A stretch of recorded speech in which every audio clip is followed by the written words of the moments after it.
Hello guys, how are you? I'm doing good. I'm sure you are also doing good for that matter. And we are going to discuss MTP2, which is applicable for, or which was applicable for September 2025.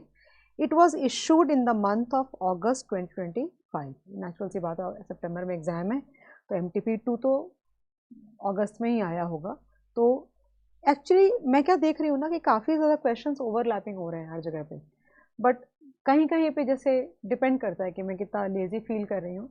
उसके हिसाब से मैं क्या कर रही हूँ कि या तो मैं दोबारा डिस्कस कर देती हूँ, अगर मुझे लगता है नहीं यार कर देती हूँ करके, और मुझे लग रहा है कि नहीं बहुत बड़ा क्वेश्चन है और कॉम्प्लिकेटेड है, मुझे बहुत ज़्यादा बोलना पड़ेगा और वो कहीं ना कहीं आने ही वाला है काइंड ऑफ यहाँ. और मैं ऑलरेडी रिकॉर्ड कर चुकी हूँ, अगर सपोज करो कोई पर्टिकुलर पेपर या MTP या RTP या एग्जाम पेपर, और वहाँ मैंने अच्छे से डिस्कस कर दिया है, तो फिर मैं अवॉइड भी कर जा रही हूँ. तो please take that as a pinch of salt, with a pinch of salt rather, and discuss करते हैं. चलो, एक चीज़ मैंने जो ऑब्जर्व करी वो होशियारी ये कर रहे हैं लोग कि पहले 3 क्वेश्चन होते थे, 5-5 MCQs होते थे, राइट. और क्या होता था कि एक क्वेश्चन अगर तुम्हें आता है तो 5 MCQ तुम्हारे पक्के हो गए, यानी 10 मार्क्स तुम्हारे लगभग पक्के हो गए, राइट. अभी क्या देख रही हूँ कि MCQs तुम्हारे 3-3 है और क्वेश्चन 5 कर दिए, तो वो डिफिकल्टी लेवल को बढ़ाता है, बिकॉज तुम्हें फिर पूरा का पूरा दोबारा क्वेश्चन, नया क्वेश्चन पढ़ना पड़ेगा एंड ऑल दैट. कुछ कर नहीं सकते, एक ही काम कर सकते हो और वो है प्रैक्टिस. तो ये क्वेश्चन बहुत फ्रिक्वेंटली मैं देख रही हूँ यहाँ और वहाँ, मतलब हर जगह पे, कहीं पे बिल्कुल सेम दे रहे हैं, कहीं पे डेटा थोड़ा चेंज कर रहे हैं. तो XYZ plans to invest का scenario 1 we are discussing here. 8 lakh in a new unit. The project is expected to have, give me a second please, हाँ, have a useful life of 4 years. मैं थोड़ा इसको ये भी कर देती हूँ, अच्छा रहेगा. और ये इन्वेस्टमेंट है तुम्हारी, है ना, ये इन्वेस्टमेंट है. Now the annual depreciation charge for the project is ₹2 lakh. एक भी कैलकुलेट करके दे रखा है तुमको. हमको क्या करना है, projected revenues and cost, this is capital budgeting with inflation, ignoring inflation. That means इस जो डेटा दिया है रेवेन्यू और कॉस्ट का, ये रियल है, नॉमिनल नहीं है.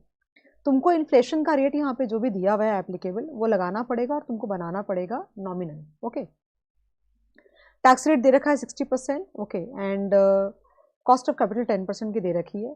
हमें क्या करना है कि हमें कैश फ्लोज को, पहले तो हमें कैश फ्लोज कैलकुलेट करना पड़ेगा बिकॉज रेवेन्यू और कॉस्ट दिया हुआ है, इन्फ्लेशन एडजस्ट करके. उसके बाद तुमको कैश फ्लोज कैलकुलेट करना पड़ेगा, डिस्काउंटिंग करनी पड़ेगी और एनपीवी निकालनी पड़ेगी, या फिर नहीं भी निकालनी पड़ेगी, व्हाटएवर जो क्वेश्चन आएगा उसके हिसाब से आंसर कर देंगे. बट क्वेश्चन बहुत ही रिपीट है, मुझे नहीं लगता किसी बच्चों को इसमें दिक्कत आनी चाहिए. ओके, तो ये यहाँ पे देखो, तुम यहाँ पे क्या किया मैंने, 6 लाख में 10% एडजस्ट किया तो 6,60,000 आ गया. 7 लाख में तुम 9% नहीं एडजस्ट करोगे, तुम पहले 10% करोगे फिर 9% करोगे. That means 7 lakh plus 10%, the whole plus 9%. Because ये जो डेटा तुमको दिया हुआ है, कौन सा वाला डेटा, ये जो डेटा तुमको दिया हुआ है, ये वाला और ये वाला, this data is as per the purchasing power parity standing at T equal to 0. तो अगर 7 lakhs is standing at the end of the second year, okay, तो इसकी 0 से 1 में आने के लिए 10% लगाओगे, यानी 7 लाख में प्लस 10% करोगे तो 1 ईयर के एंड पे आ जाओगे, और प्लस 9% करोगे तो सेकेंड ईयर के एंड पे आ जाओगे. Same applicable for everything. Similarly ये जो 8 लाख है, तो 8 लाख में पहले प्लस 10%, फिर the whole plus 9% and again the whole plus 8%. या फिर ऐसे ही बोल सकते हो 8 lakh into 1.10 into 1.09 and into 1.08, you will get your answer. Same for the cost also. Okay, ये सारी कैलकुलेशन मैंने कर रखी है और फिर नेट निकाला है मैंने, यानी कि रेवेन्यू में से इन्फ्लेशन एडजस्टेड रेवेन्यू में से कॉस्ट माइनस किया है, तो ये डेटा तुम्हारा आ गया. अब और कुछ यहाँ पे तो दिया नहीं है, सिर्फ ये कॉस्ट मतलब सारे ही कॉस्ट हो गए मेरे हिसाब से. तो उसको मैं बुला रही हूँ, इसको मैं बुला रही हूँ EBDIT. नेचुरली सारे कॉस्ट माइनस किए तो EBDIT आ गया. तो EBDIT में से मैंने क्या किया, मैंने क्लास में पढ़ाया गया, 2 तरीके बताए मैंने. ओके, या तो तुम डेप्रिसिएशन को माइनस करो, ओके, EBIT आया, फिर टैक्स निकालो और पूरा डेप्रिसिएशन ऐड बैक करके तुम कैश फ्लो निकाल सकते हो, वो एक तरीका हुआ. दूसरा तरीका ये है EBDIT में से ही टैक्स निकाल दो तुम. दैट मीन्स 3,24,000 माइनस 60% करती हो, करके देखो ना, 324,000 माइनस 60% में करती हूँ तो आंसर आता है 129,600. ये आया तुम्हारा. और उसमें फिर तुम DTS ऐड बैक करो. DTS कैसे कैलकुलेट किया मैंने, depreciation into tax rate.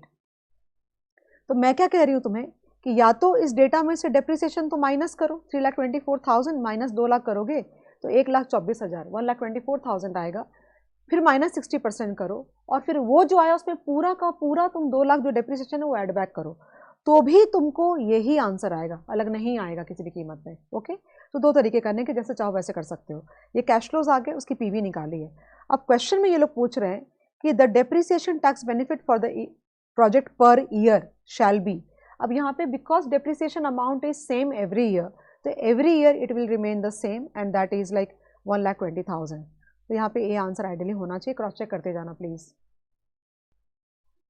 Next question, the inflation adjusted, ध्यान देना, the inflation adjusted revenue in year 2 shall be, ये वाला होगा ना, इन द कौन से साल में बोला, हाँ सेकेंड ईयर, तो 839 ठीक ही तो है, ये देखो 839 है ना, 300, तो मैंने वही तो लिया, बी आंसर है।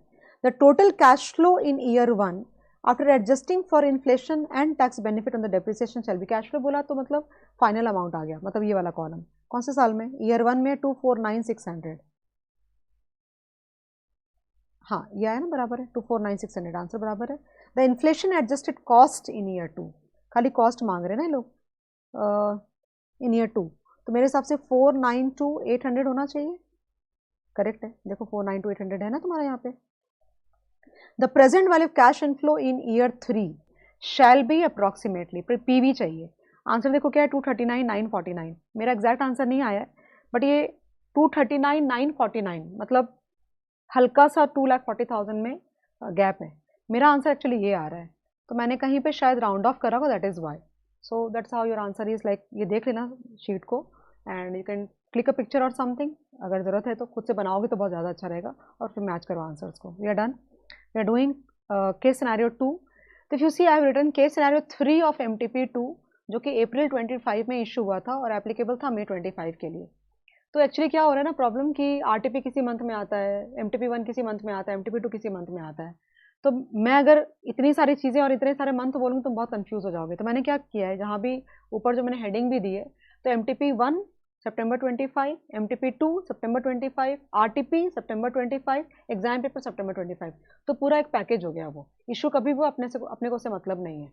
ओके, तो ये क्वेश्चन मैंने यहाँ पे ये लिखा, रेफर करा कि मैं वहाँ पे पढ़ा चुकी हूँ ऑलरेडी, या मेरा वो रिकॉर्ड हो चुका है, तो मैंने लिख दिया कि you will get 1 question multiple places, तो it is up to you कि तुम पढ़ना चाहते हो, तुम नहीं पढ़ना चाहते हो, एंड ऑल दैट, मैंने शुरू में भी तुमको बोला ही बात, सो इट्स ओके। तो फिलहाल ये बता दूं ये क्वेश्चन क्रेडिट डिफॉल्ट सॉप का है, और ये वहाँ भी मैंने पढ़ाया, जस्ट उसको कंप्लीट कर रहे हैं रिकॉर्ड करके, that is why I am saying कि मुझे बिल्कुल याद है कि मैंने क्या पढ़ाया है। Okay, now here what is a credit default shop, very very brief में बता देती हूँ। सपोज कि तुम ए हो, मतलब मैं ए हूँ सपोज करो, एंड ये बी है, और यहाँ पे एक बंदा सी है, ठीक है, तो हमने किसी को 100 रुपये का लोन दिया है, 100 रुपये का लोन दिया है, और बी हमें हर साल अगले 5 सालों तक 10% का इंटरेस्ट देगा, पॉसिबल है, तो ए का क्या डर है कि बी डिफॉल्ट ना कर जाए, तो इंश्योरेंस के नाते हम क्या करते हैं, हम सी के पास जाते हैं और सी को बोलते हैं कि भाई तुम मुझसे 1% ले लो, कहाँ से 1%, इस 10 से 1% हम इसको दे देंगे हर साल, तो सी के तो फ्री में पैसा कमा रहा है वो, करेक्ट है, बेस 100 का ही रहेगा यहाँ पे, ओके 1% मिलेगा और 5 साल तक मिलता रहेगा, अगर 5 सालों तक, अगले 5 सालों तक अगर बी डिफॉल्ट नहीं करता है तो सी की ये फ्री की कमाई हो गई। सो credit default swap, so basically जब 2007-8 की क्राइसिस आई थी, मैंने बताया उस क्वेश्चन के अंदर, फिर भी सुनो, 2007 की जो क्राइसिस आई थी उसके अंदर में भर भर के क्रेडिट डिफॉल्ट स्वैप्स लोगों ने करे थे, because this was just a easy money.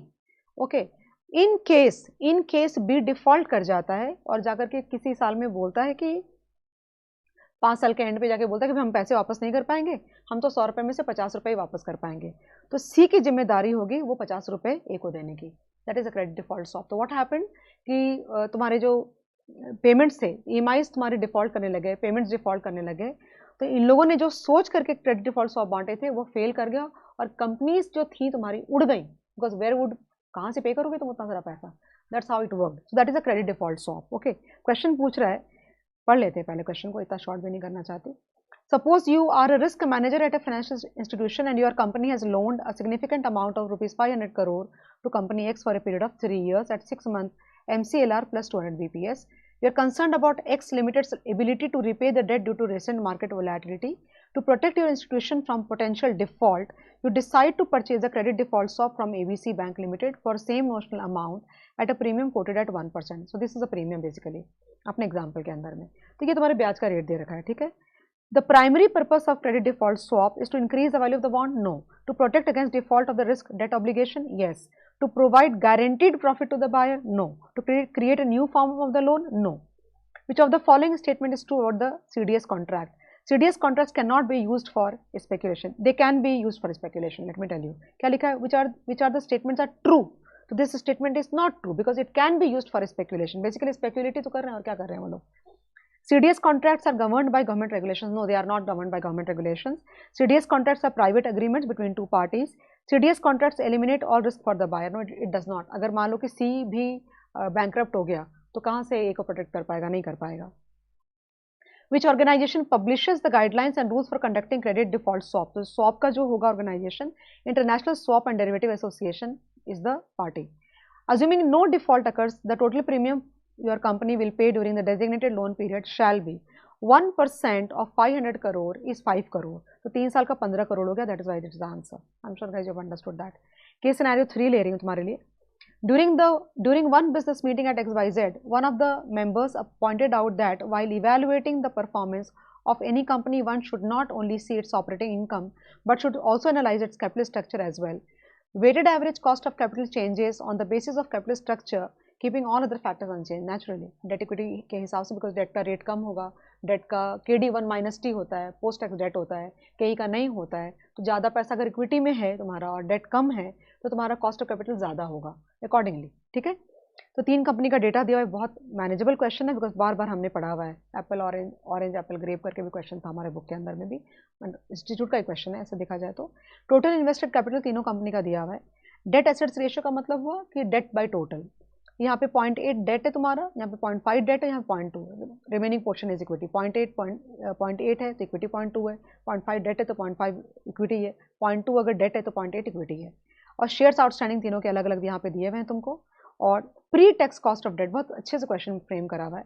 Cost of equity भी तीनों का दिया हुआ है और ऑपरेटिंग इनकम तीनों की सेम है. They are wanting to tell you that everything remaining constant. Okay, but सिर्फ बिकॉज वो जो तुम्हारा डेट इक्विटी का रेशियो उसकी वजह से चीज़ों में कितनी फर्क आ रही है वो चीज़ बताना चाह रहे हैं वो लोग. पी रेशियो इंडस्ट्री का 11 है और टैक्स की rate 35% for all. The weighted average cost of capital of alpha limited is, देखो यहाँ पे क्या लिखा है मैंने, 0.8. ध्यान देना, 0.8 इंटू 16. ठीक है, ये 16 है. KD WD KD1 minus T. Okay, plus WE KE. ठीक है, और 13.52% आंसर आया है विच इज़ करेक्ट. मैंने चेक किया है वहाँ पे, आंसर सही है तुम्हारा. देन 11th क्वेश्चन जो तुम्हारा है वो है economic value added for beta. तो कैसे निकालोगे? EBIT 1 minus T minus KC into capital employed. KC तुमको इसके लिए कैलकुलेट करना पड़ेगा, जैसे मैंने अल्फा का किया वैसे तुम करोगे. 20,500 तुम्हारा EV है, वो भी करेक्ट आंसर है. द प्राइस पर share of gamma limited shall be 31.46. वो कैसे निकाला? गामा के प्राइस कैसे निकालोगे? EBIT दिया हुआ है ना तुमको, कहाँ गया? 5 लाख की तुम्हारी EBIT है, करेक्ट है. तो 5 लाख में से तुम सबसे पहले इंटरेस्ट माइनस करो. देखो यहाँ पे 20 लाख का तुम्हारा कैपिटल है. ओके, यहाँ पे लिखूँ क्या मैं? ज़्यादा अच्छा रहेगा आई थिंक. यहाँ पे इसके बाजू में लिखती हूँ, रुको. 20 लाख इंटू 0.2 करती हूँ तो 4 लाख का डेट है और 4 लाख के डेट पे 15% का ब्याज हो गया 60,000 रुपये. तो 5 लाख में से 5 लाख तुम्हारा EBIT है. ओके, माइनस कर दो 60,000. ओके, तुम्हारा ये आ गया 4,40,000 रुपये, 4,40,000. एंड एक मिनट रुक जाओ, 5 लाख माइनस 60,000 करती हूँ तो 4,40,000. और टैक्स इसमें से माइनस कर दो, माइनस 35% करती हूँ तो ये पैट आ जाता है तुम्हारा 286,000. करेक्ट है.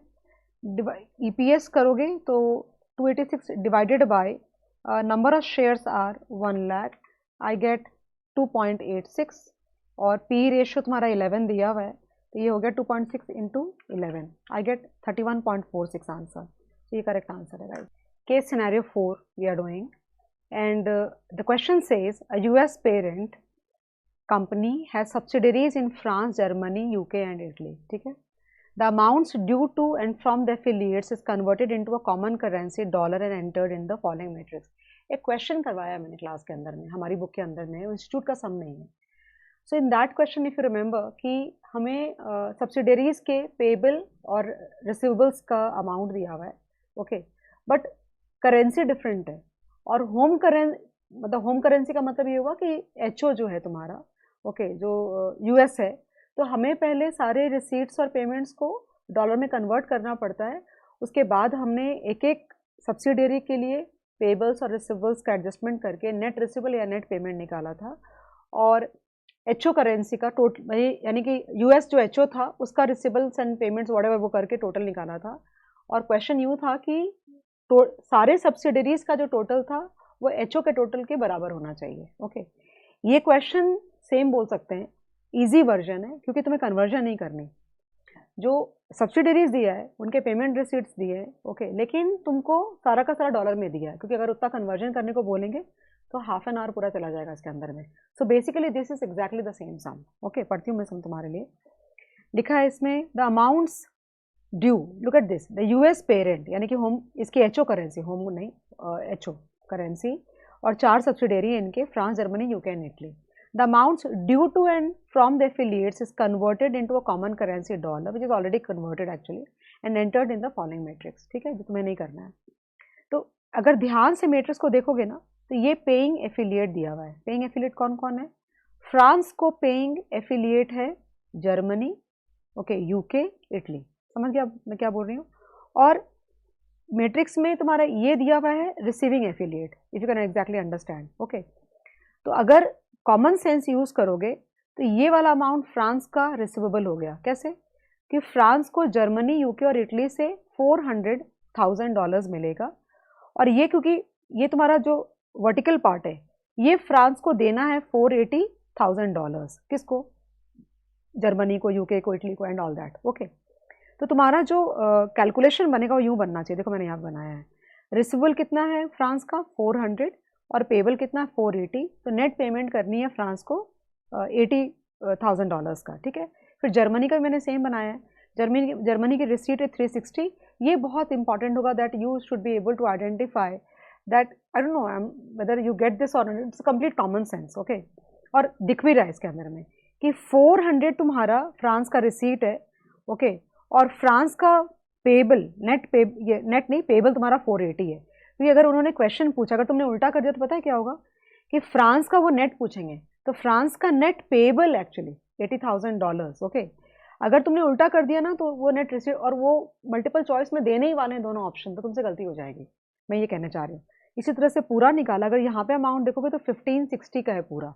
ओके, और if you see this here you will realise that कि ये पूरा का पूरा जो अमाउंट है, यानी कि ये 80 और ये 120,000 होता है, और ये प्लस वाला भी $200,000 है, $200,000 है। तो बेसिकली अगर तुम एक एक अमाउंट को लेना देना करते तो 1560 था, बट क्योंकि तुमने नेटिंग करी ना, तो नेटिंग करने की वजह से क्या होगा कि वो $200,000 का ही सिर्फ एक्सचेंज रह जाएगा। कहने का मतलब ये हुआ। सब में क्या बोला, the treasurer of US parent company suggesting that by applying multilateral netting system, the company can save a lot of transfer, exchange, conversion का cost, nothing more than that, and the cost has to be borne by the HO eventually, right? The company's board agreed with treasurer's proposal. Okay, ठीक है, आगे बढ़ते हैं। Before applying multilateral netting, it is necessary to apply bilateral netting. ये तुम गलती हो सकती है इसके अंदर में कि तुमको मल्टीलेटरली सामने से आंसर आएगा, तो ये पहले एक का दूसरे के साथ चेक करोगे फिर तो मल्टीलेटरल में जाएंगे, तो bilateral is the answer. Through multinational netting these transfer will be reduce to $200,000। Correct ना? देखा तुमने ना वहाँ पे नेट नेगेटिव और नेट पॉजिटिव दोनों 200 हो रहे हैं। द नेट पेमेंट और receipt for France after netting off shall be net payment of $80,000। ये मैंने चेक किया है, you don't need to worry at all. तो ये तुम्हारा हो गया मल्टीपल चॉइस क्वेश्चंस के सारे। They are creating good questions actually guys, and like you should be like happy that you are getting to do, like मेरे साथ नहीं, in general they are giving you good questions, nice questions, because I told you आप एक beyond a point, एक you cannot study more. What will you study? Eventually the same books, the same content, the same teacher and lectures and everything. You will only improvise only if you are doing papers and a varieties of questions. अब ये concept तुम already पढ़ चुके हो, but एक concept को कितने अलग अलग तरीकों से अप्लाई करना, ये क्वेश्चंस करके ही तुम्हें करना आएगा। चाहे वो कोई भी करिकुलम हो, चाहे वो सीए का करिकुलम हो, एसी, यानी दुनिया में कोई करिकुलम होने, तो the best way beyond a certain level of preparation is just to do the papers back to back, बस करते जाओ आंख बंद करके। नाउ डिस्क्रिप्टिव क्वेश्चन आ रहे हैं। ये क्वेश्चन तो इतनी बार मैं करा चुकी हूँ और कर चुकी हूँ खुद हूँ, मुझे सब याद हो गया है। ओके, ये क्वेश्चन लाइक और भी जगह पे तुम्हें मिलेगा, तो जो क्वेश्चन मूड पे डिपेंड किया है मेरे, मैं तुम्हें ये बता देती हूँ। अगर बहुत ही कॉम्प्लिकेटेड क्वेश्चन, मुझे लगता है समय बहुत जाएगा और मेरे कई पेपर्स करते करते कई बार आ रहा है, तो फिर मैं एक बार करा करके 2 बार बोल दे रही हूँ भाई वहाँ से रेफर कर लो, क्योंकि तुम जब अगर सारे पेपर्स करोगे तो कहीं ना कहीं तुम्हें मिल ही जाना है वो, और अगर तुम्हें सारा नहीं भी कर जाके चेक कर लो। और कोई क्वेश्चन मुझे लग रहा है कि हर जगह एक्चुअली बहुत सारा ओवरलैपिंग है, अगर मैं हर क्वेश्चन में वैसे बोलूँगी तो तुम्हें पढ़ने का मजा नहीं आएगा, इसलिए I have not done everywhere, but या quite a few times I have done also. Now this question is like, चलो ठीक है, अगर फर्स्ट क्वेश्चन है तो मैं करना नहीं चाह रही थी वो चीज़। The treasury desk of global bank, तुमने भी क्वेश्चन कई बार किया, बुक में भी है। UK wants to invest GBP $200 million, okay, on 1st of January 2019 for a period of 6 months and has the following options. इसके पास 2 ऑप्शन है। यूके की बैंक है और उसको $200 million सरप्लस है जो कि इन्वेस्ट करना चाहता है। एक ऑप्शन है कि they want to invest in Japan in equity. तो तुम्हारे हिसाब से पहला क्या होना चाहिए, $200 million तुम्हारे कन्वर्ट होने चाहिए येन के अंदर में, ओके। और उसके बाद जो भी डेटा दे रखा है, तो डेटा क्या दे रखा है यहाँ पे देखो, ध्यान देना। The equity trading desk in Japan wants to invest, ये हो गया तुम्हारा। High dividend yielding Japanese securities, stock market की बात हो रही है, that would earn a dividend income of JPY 1182 million, okay. The dividends are declared and paid on 29th of June, ये हमें मिलेगा 6 महीने का वैसे। Post dividend the securities are expected to quote at a 2% discount, okay, ठीक है। The desk also plans to earn JPY 10 million on a stock on the stock lending scheme. I told you that India में होता है Stock Holding Corporation of India. That means if you are holding stocks in your demat, you can lend those stocks to people who want to borrow the stocks for the purpose of short sell and all that. उसके बदले में तुम्हें returns मिलते हैं, okay. और वो different period के बाद वो स्टॉक तुम्हारे ट्रेडिंग अकाउंट में वापस आ जाएगा, या डीमैट अकाउंट सॉरी वापस आ जाएगा, तो तुम उस पर पैसे कमा सकते हो, उसकी बात हो रही है। तो कहने का मतलब अगर मैं सिंपल कॉमन सेंस अपना अप्लाई करूँ तो सबसे पहले क्या करना होगा, 200 million पाउंड्स को, नॉट डॉलर्स, अगर मैंने डॉलर्स बोला तो सॉरी, ओके, 200 million पाउंड्स को यहाँ पे मैंने कन्वर्ट करा है।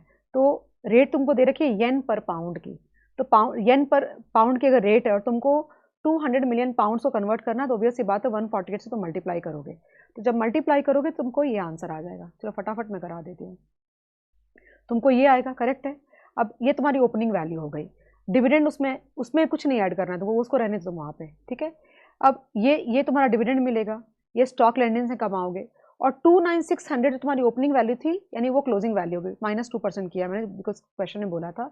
तो बेसिकली तुम क्या करोगे, 3 चीज़ों को ऐड कर लोगे। किसको किसको किसको किसको ऐड करोगे, हाँ, इसको ऐड करोगे, ओके, इसको ऐड करोगे और इसको ऐड करोगे, तीनों को ऐड करोगे तो ये वैल्यू आएगी, और वहाँ पे रेट दे रखी है, तो डिवाइड करके तुम्हारे ये आंसर आ रहा है 201 million पाउंड्स आ रहा है। अगर 201.333 whatever -200 million pounds divide by 200 million pounds करोगे तो रिटर्न आ रहा है ये वाला, ठीक है। या फिर तुम अमाउंट में कह सकते हो कि ये अमाउंट तुम्हारा रिटर्न हो गया 1.3336 million पाउंड्स। अगला पार्ट में बोल रहा है कि आप जा करके उसको ट्रेजरीज में इन्वेस्ट कर सकते हो। ट्रेजरीज क्या होती है, जो गवर्नमेंट की बॉन्ड्स होती है, कौन सी कंट्री का बोला है इन्होंने, यूएस के ट्रेजरीज में इन्वेस्ट कर सकते हो। तो तुमने कन्वर्ट करा वहाँ पे वही सेम, तुम तो 256 मल्टीप्लाई करोगे रेट से स्पॉट की, तो ये अमाउंट आ रहा है। उसमें तुम 2.5% लगाओगे, क्योंकि 5% पूरे साल का है, तो 2.5% 6 मंथ्स का हुआ, तो ये आ गया। अब ये अमाउंट को तुम वापस से कन्वर्ट करोगे पाउंड्स में, तो ये तो देखा जाए ना तो दोनों में सेम ही तो आ रहा है, दोनों में सेम आ रहा है। तो why should I go for securities पे, देन इक्विटी में क्यों जाऊँ मैं? अगर मुझे सेम रिटर्न मिल रहा है तो I would definitely invest in the government bonds ना, बिकॉज रिस्क नहीं है बिल्कुल भी। So this question is done, you can go and check out on the solution, but I am sure you also know the solution how it is done. तो मैं solution की sheet पे नहीं जा रही हूँ, ये क्वेश्चन हो गया तुम्हारा। अब नेक्स्ट क्वेश्चन आ रही हूँ इसके ऊपर में, इस पर सोल्यूशन की शीट पर मुझे जाना पड़ेगा, बिकॉज लिख के इतना नहीं कराना चाहिए, टाइम जाएगा तुम्हारा। MPD Limited issues ₹50 million floating rate loan on July 1, 2018 with a resetting of coupon rate every 6 months equal to LIBOR plus 50 BPS। ध्यान देना, MPD is interested in a interest rate collar strategy, okay, loan है तो तुम call bye करोगे और floor को cell, call bye करोगे और पुट को सेल करोगे, C+ एंड P- करोगे, या कैप बाय करोगे फ्लोर को सेल करोगे। आई होप यू अंडरस्टैंड, बिकॉज ये क्वेश्चन हमने बहुत डिटेल में ये टॉपिक डील किया है क्लास के अंदर में, of selling a floor and buying a cap, okay। So basically what will happen, that you are buying a cap at 8% and you are buying a call at 8%, ऐसे बोल सकते हो, and selling a put at selling a put at 5%। कहने का ये मतलब हुआ कि किसी भी कीमत पे तुम्हारा जो कॉस्ट है वो 8% के ऊपर नहीं जाएगा, लेकिन 5% के नीचे भी नहीं जाएगा। हम दोनों क्यों करते हैं? बिकॉज कैप जब बाय करोगे या कॉल बाय करोगे तुमको प्रीमियम देना पड़ेगा, और जब पुट सेल करोगे या फ्लोर को सेल करोगे तो प्रीमियम आएगा, तुम्हारा प्रीमियम का खर्चा कम हो जाता है। कॉस्ट ये होता है कि अगर रेट 5 के नीचे गई तो तुम एंजॉय नहीं कर सकते, तुमको 5 के नीचे कॉस्ट जाने नहीं देगा वो तुम्हारा। ओके, प्रीमियम जो रिसीव किया जो पे किया, देखो यहाँ बराबर हो गया ना, कितनी अच्छी बात हो गई यहाँ पे, जस्ट चेक इट आउट, ये देखो तुम कितना अच्छा हो गया ये। अब रीसेट की डेट्स दे रखी है इन्होंने, तो रीसेट की डेट ये दे रखी है यहाँ पे। क्वेश्चन पे चलते सीधा, क्या बोला निकालने को? Effective interest paid out at each 6 reset dates and average overall effective rate of interest per annum rounded off to 2 decimal. ठीक है, चलेगा। तो अपन सोल्यूशन की शीट पे जाते हैं। यहाँ पे कुछ मैंने ज़्यादा कुछ तो नहीं, बिकॉज मुझे लगा कि मैं वहाँ पे पढ़ा दूंगी तुम्हें, इट्स इजी टू मैनेज, अच्छे क्वेश्चन हैं। अब ध्यान देना, सोल्यूशन के हिसाब से चलती हूँ। The pay off of each leg shall be complete as follows. Okay, देखो यहाँ पे ध्यान देना, रीसेट की डेट दे रखी है इन्होंने 31/12/2018। ओके, और लाइबॉर है तुम्हारी 7%। एक बात का ध्यान रखना कि अगर ब्याज, बहुत कॉमन सेंस की बात हो रही है, अगर 31/12/2018 को, अगर 31/12/2018 को 7% का ब्याज है, तो ब्याज का जो रेट मुझे देना है वो मुझे 6 महीने पहले पता चलना चाहिए ना। ब्याज देने के दिन थोड़ी बताएंगे कि ये ब्याज दो, ऐसा थोड़ी होता है। जैसे तो मैं जब डेरिवेटिव्स पढ़ा रही थी ना, तभी बोला था कि अल्टीमेटली तुम्हारा जो डेरिवेटिव्स है, जो भी तुम्हारा कॉल है, तुम्हारा पुट है, फ्यूचर्स है, फॉरवर्ड है, they are not changing the behavior. Actually their behavior is changing because the underlying asset का behavior is changing ना। अगर तुम स्टॉक के ऊपर कॉल बाय करते हो, ओके, या करेंसी के ऊपर तुम बाय करते हो, तो तुमको उस दिन ही जाके पता चलेगा। लेकिन ब्याज में तो ऐसा नहीं होगा ना। ब्याज में क्या होगा कि 6 महीने के बाद जो ब्याज मुझे, ऐसा तो नहीं पॉसिबल है कि आज ब्याज बताओगे और आज ही तुम ब्याज पे, वही ब्याज पे, चलो आज तुमको, अच्छा ठीक है 7% तुमको देना, आज ब्याज चलो पे कर दो, नहीं। रेट फिक्स हो रही है 7% की, लेकिन वो 6 मंथ पहले हो रही है। मतलब मुझे ये पता चल गया कि वो ब्याज मुझे 6 महीने के बाद 7% ही देना है, ऐसा। So depending on the behaviour of the underlying, depending on the behaviour of the instrument, what is happening that your derivatives का behaviour will also change. Try to understand that. Okay, and that is why जब मैं currency का chapter पढ़ाती हूँ, forex पढ़ाती हूँ, तो वहाँ पे मैं डेरिवेटिव्स नहीं पढ़ाती, मैं सिर्फ फॉरवर्ड ही पढ़ाती हूँ वहाँ पे, बिकॉज वो पार्ट बहुत एसेंशियल करिकुलम का पार्ट हो जाता है। बाकी फ्यूचर्स, ओके, एंड ऑप्शंस, ये सारी चीज़ें नहीं पढ़ाती मैं वहाँ पे जाके, because I want to teach only forex. Currency is one of the underlying, okay, I don't want to mix them. जब डेरिवेटिव्स पढ़ाती हूँ तो बोलते देखो फ्यूचर्स है, अगर तुम फ्यूचर स्टॉक के ऊपर लगाओगे तो ये ऐसे बिहेव करेगा, अगर तुम इंटरेस्ट रेट्स के ऊपर लगाओगे तो ये ऐसे बिहेव करेगा, अगर तुम स्टॉक्स के ऊपर लगाओगे तो ये ऐसे बिहेव करेगा, like something of that sort. तो उस तरह से बात हो रही है। It's like I hope you get my point, I don't want to over explain. Okay, तो रीसेट डेट 31/12/2018 है, और ये पेमेंट ऑब्वियस सी बात है 6 महीने के बाद ये होगी, और इन दोनों के बीच का डेट हो रहा है 181 डेज। ओके, ये डेट निकाली हुई है। वापस से रीसेट, यानी कि रेट का पता चला ये वाला, तो 30/6, अगर समझ पा रहे हो, कलर चेंज करने दो, रुको। हाँ, ये जो रेट है ये यहाँ पे आ गई, तो यहाँ पे अगले 6 महीने की रेट अनाउंस हो गई 8, जो कि पे करना अगले 6 महीने के बाद। बस इतना ही समझ गए। अब यहाँ पे क्या होगा कि तुमको डेट्स कैलकुलेट करे हुए, दो डेट्स के बीच में डेज कैलकुलेट करा हुआ है। तो बेसिकली अगर तुम किसी भी नॉर्मल ईयर को बाइफरकेट करोगे ना, तो 181 डेज का होता है। और एक मिनट रुक जाओ, हाँ, जनवरी से लेकर के जून का जो होता है ना वो 181 डेज होता है। ओके, और जुलाई से लेकर दिसंबर के जो डेज होते हैं वो 184 होते हैं। नॉर्मल ईयर की बात कर रही हूँ, ये चेंज नहीं होता यूजुअली, मतलब अनलेस एंटिल इट इज ये तुम्हारा क्या बोलते हो तुम इसको, लीप ईयर। तो 2020 तुम्हारा लीप ईयर है, अगर ध्यान दोगे तो यहाँ पे ये पेमेंट करनी है तुमको लीप ईयर में, ठीक है। तो लीप तुम्हारी जो रेट पता चल रही है कि अगले 6 महीने में क्या देना है, वो 19-31, ध्यान देना, बहुत केयरफुल रहोगे तभी समझेगा, बहुत छोटी सी चीज़ है। 31/12/2019 को पता चला कि ये रेट है, यानी एप्लीकेबल तो हो गया। ये जो डे काउंट आया है 182 का, ये तो 1 जनवरी 2020 से लेके 30 जून 2020 तक का है, तो ये लीप ईयर है ना, तो 182 हो गया। तो जब ब्याज का अमाउंट निकालोगे तो 182 बाई 365 नहीं करोगे, जैसे 181 बाई 365 करूंगी, बट ये होगा 182 बाई 366, ध्यान रखना। सिमिलरली यहाँ भी वही चीज़ होगी, बिकॉज यहाँ भी 2020 खत्म हो रहा है और फिर बाकी में 365 दिन, तो तुम अगर 365 दिन लगाओगे ना इन दोनों में, तो तुम्हारा आंसर मैच नहीं करेगा, तो be very very careful. Now how to calculate, तो LIBOR on the reset date minus cap strike rate, okay, जैसे I am sure you know that S minus E, अगर कॉल का कर रहे हो तो एस माइनस ई आएगा, और अगर पुट का कर रहे हो तो ई माइनस एस आ जाएगा तुम्हारा, ठीक है ना। और प्रिंसिपल के साथ में तुम वो रेट को मल्टीप्लाई करोगे, डिफरेंस को मल्टीप्लाई करोगे, और जो ये जो डेज का कैलकुलेशन कर रहा है बाई 365 बाई 366 करोगे तो समझ आएगा। मैं करके तुमको दिखाती हूँ, बेटर कैसे चलाओ, जो मैं बोल रही हूँ वो तुमको करना है, ठीक है। नाउ सबसे पहले बोला कि ब्याज निकालो, तो मैं पहले कैप और फ्लोर को छोड़ देती हूँ, पहले ब्याज का निकालते हैं, फिर साथ में हम लोग को ब्याज निकालना है, यानी कैप का इफेक्ट और पुट का इफेक्ट, या कॉल का इफेक्ट और पुट का इफेक्ट के साथ ब्याज इफेक्टिव कितना जाएगा वो निकालना होगा। पहले सिर्फ और सिर्फ ब्याज निकालते हैं। चलो स्टार्ट कर रही हूँ मैं। तो क्या किया है कि 7%, तो सी प्लस एट 8% है एंड पी माइनस एट 5% है, ओके। एक मिनट, ओके। सो अगर 8% के ऊपर इंटरेस्ट रेट जाएगा, ओके, तो कॉल एक्सरसाइज होगा, 8 और 8 के नीचे कॉल लैप्स कर जाएगा, ठीक है।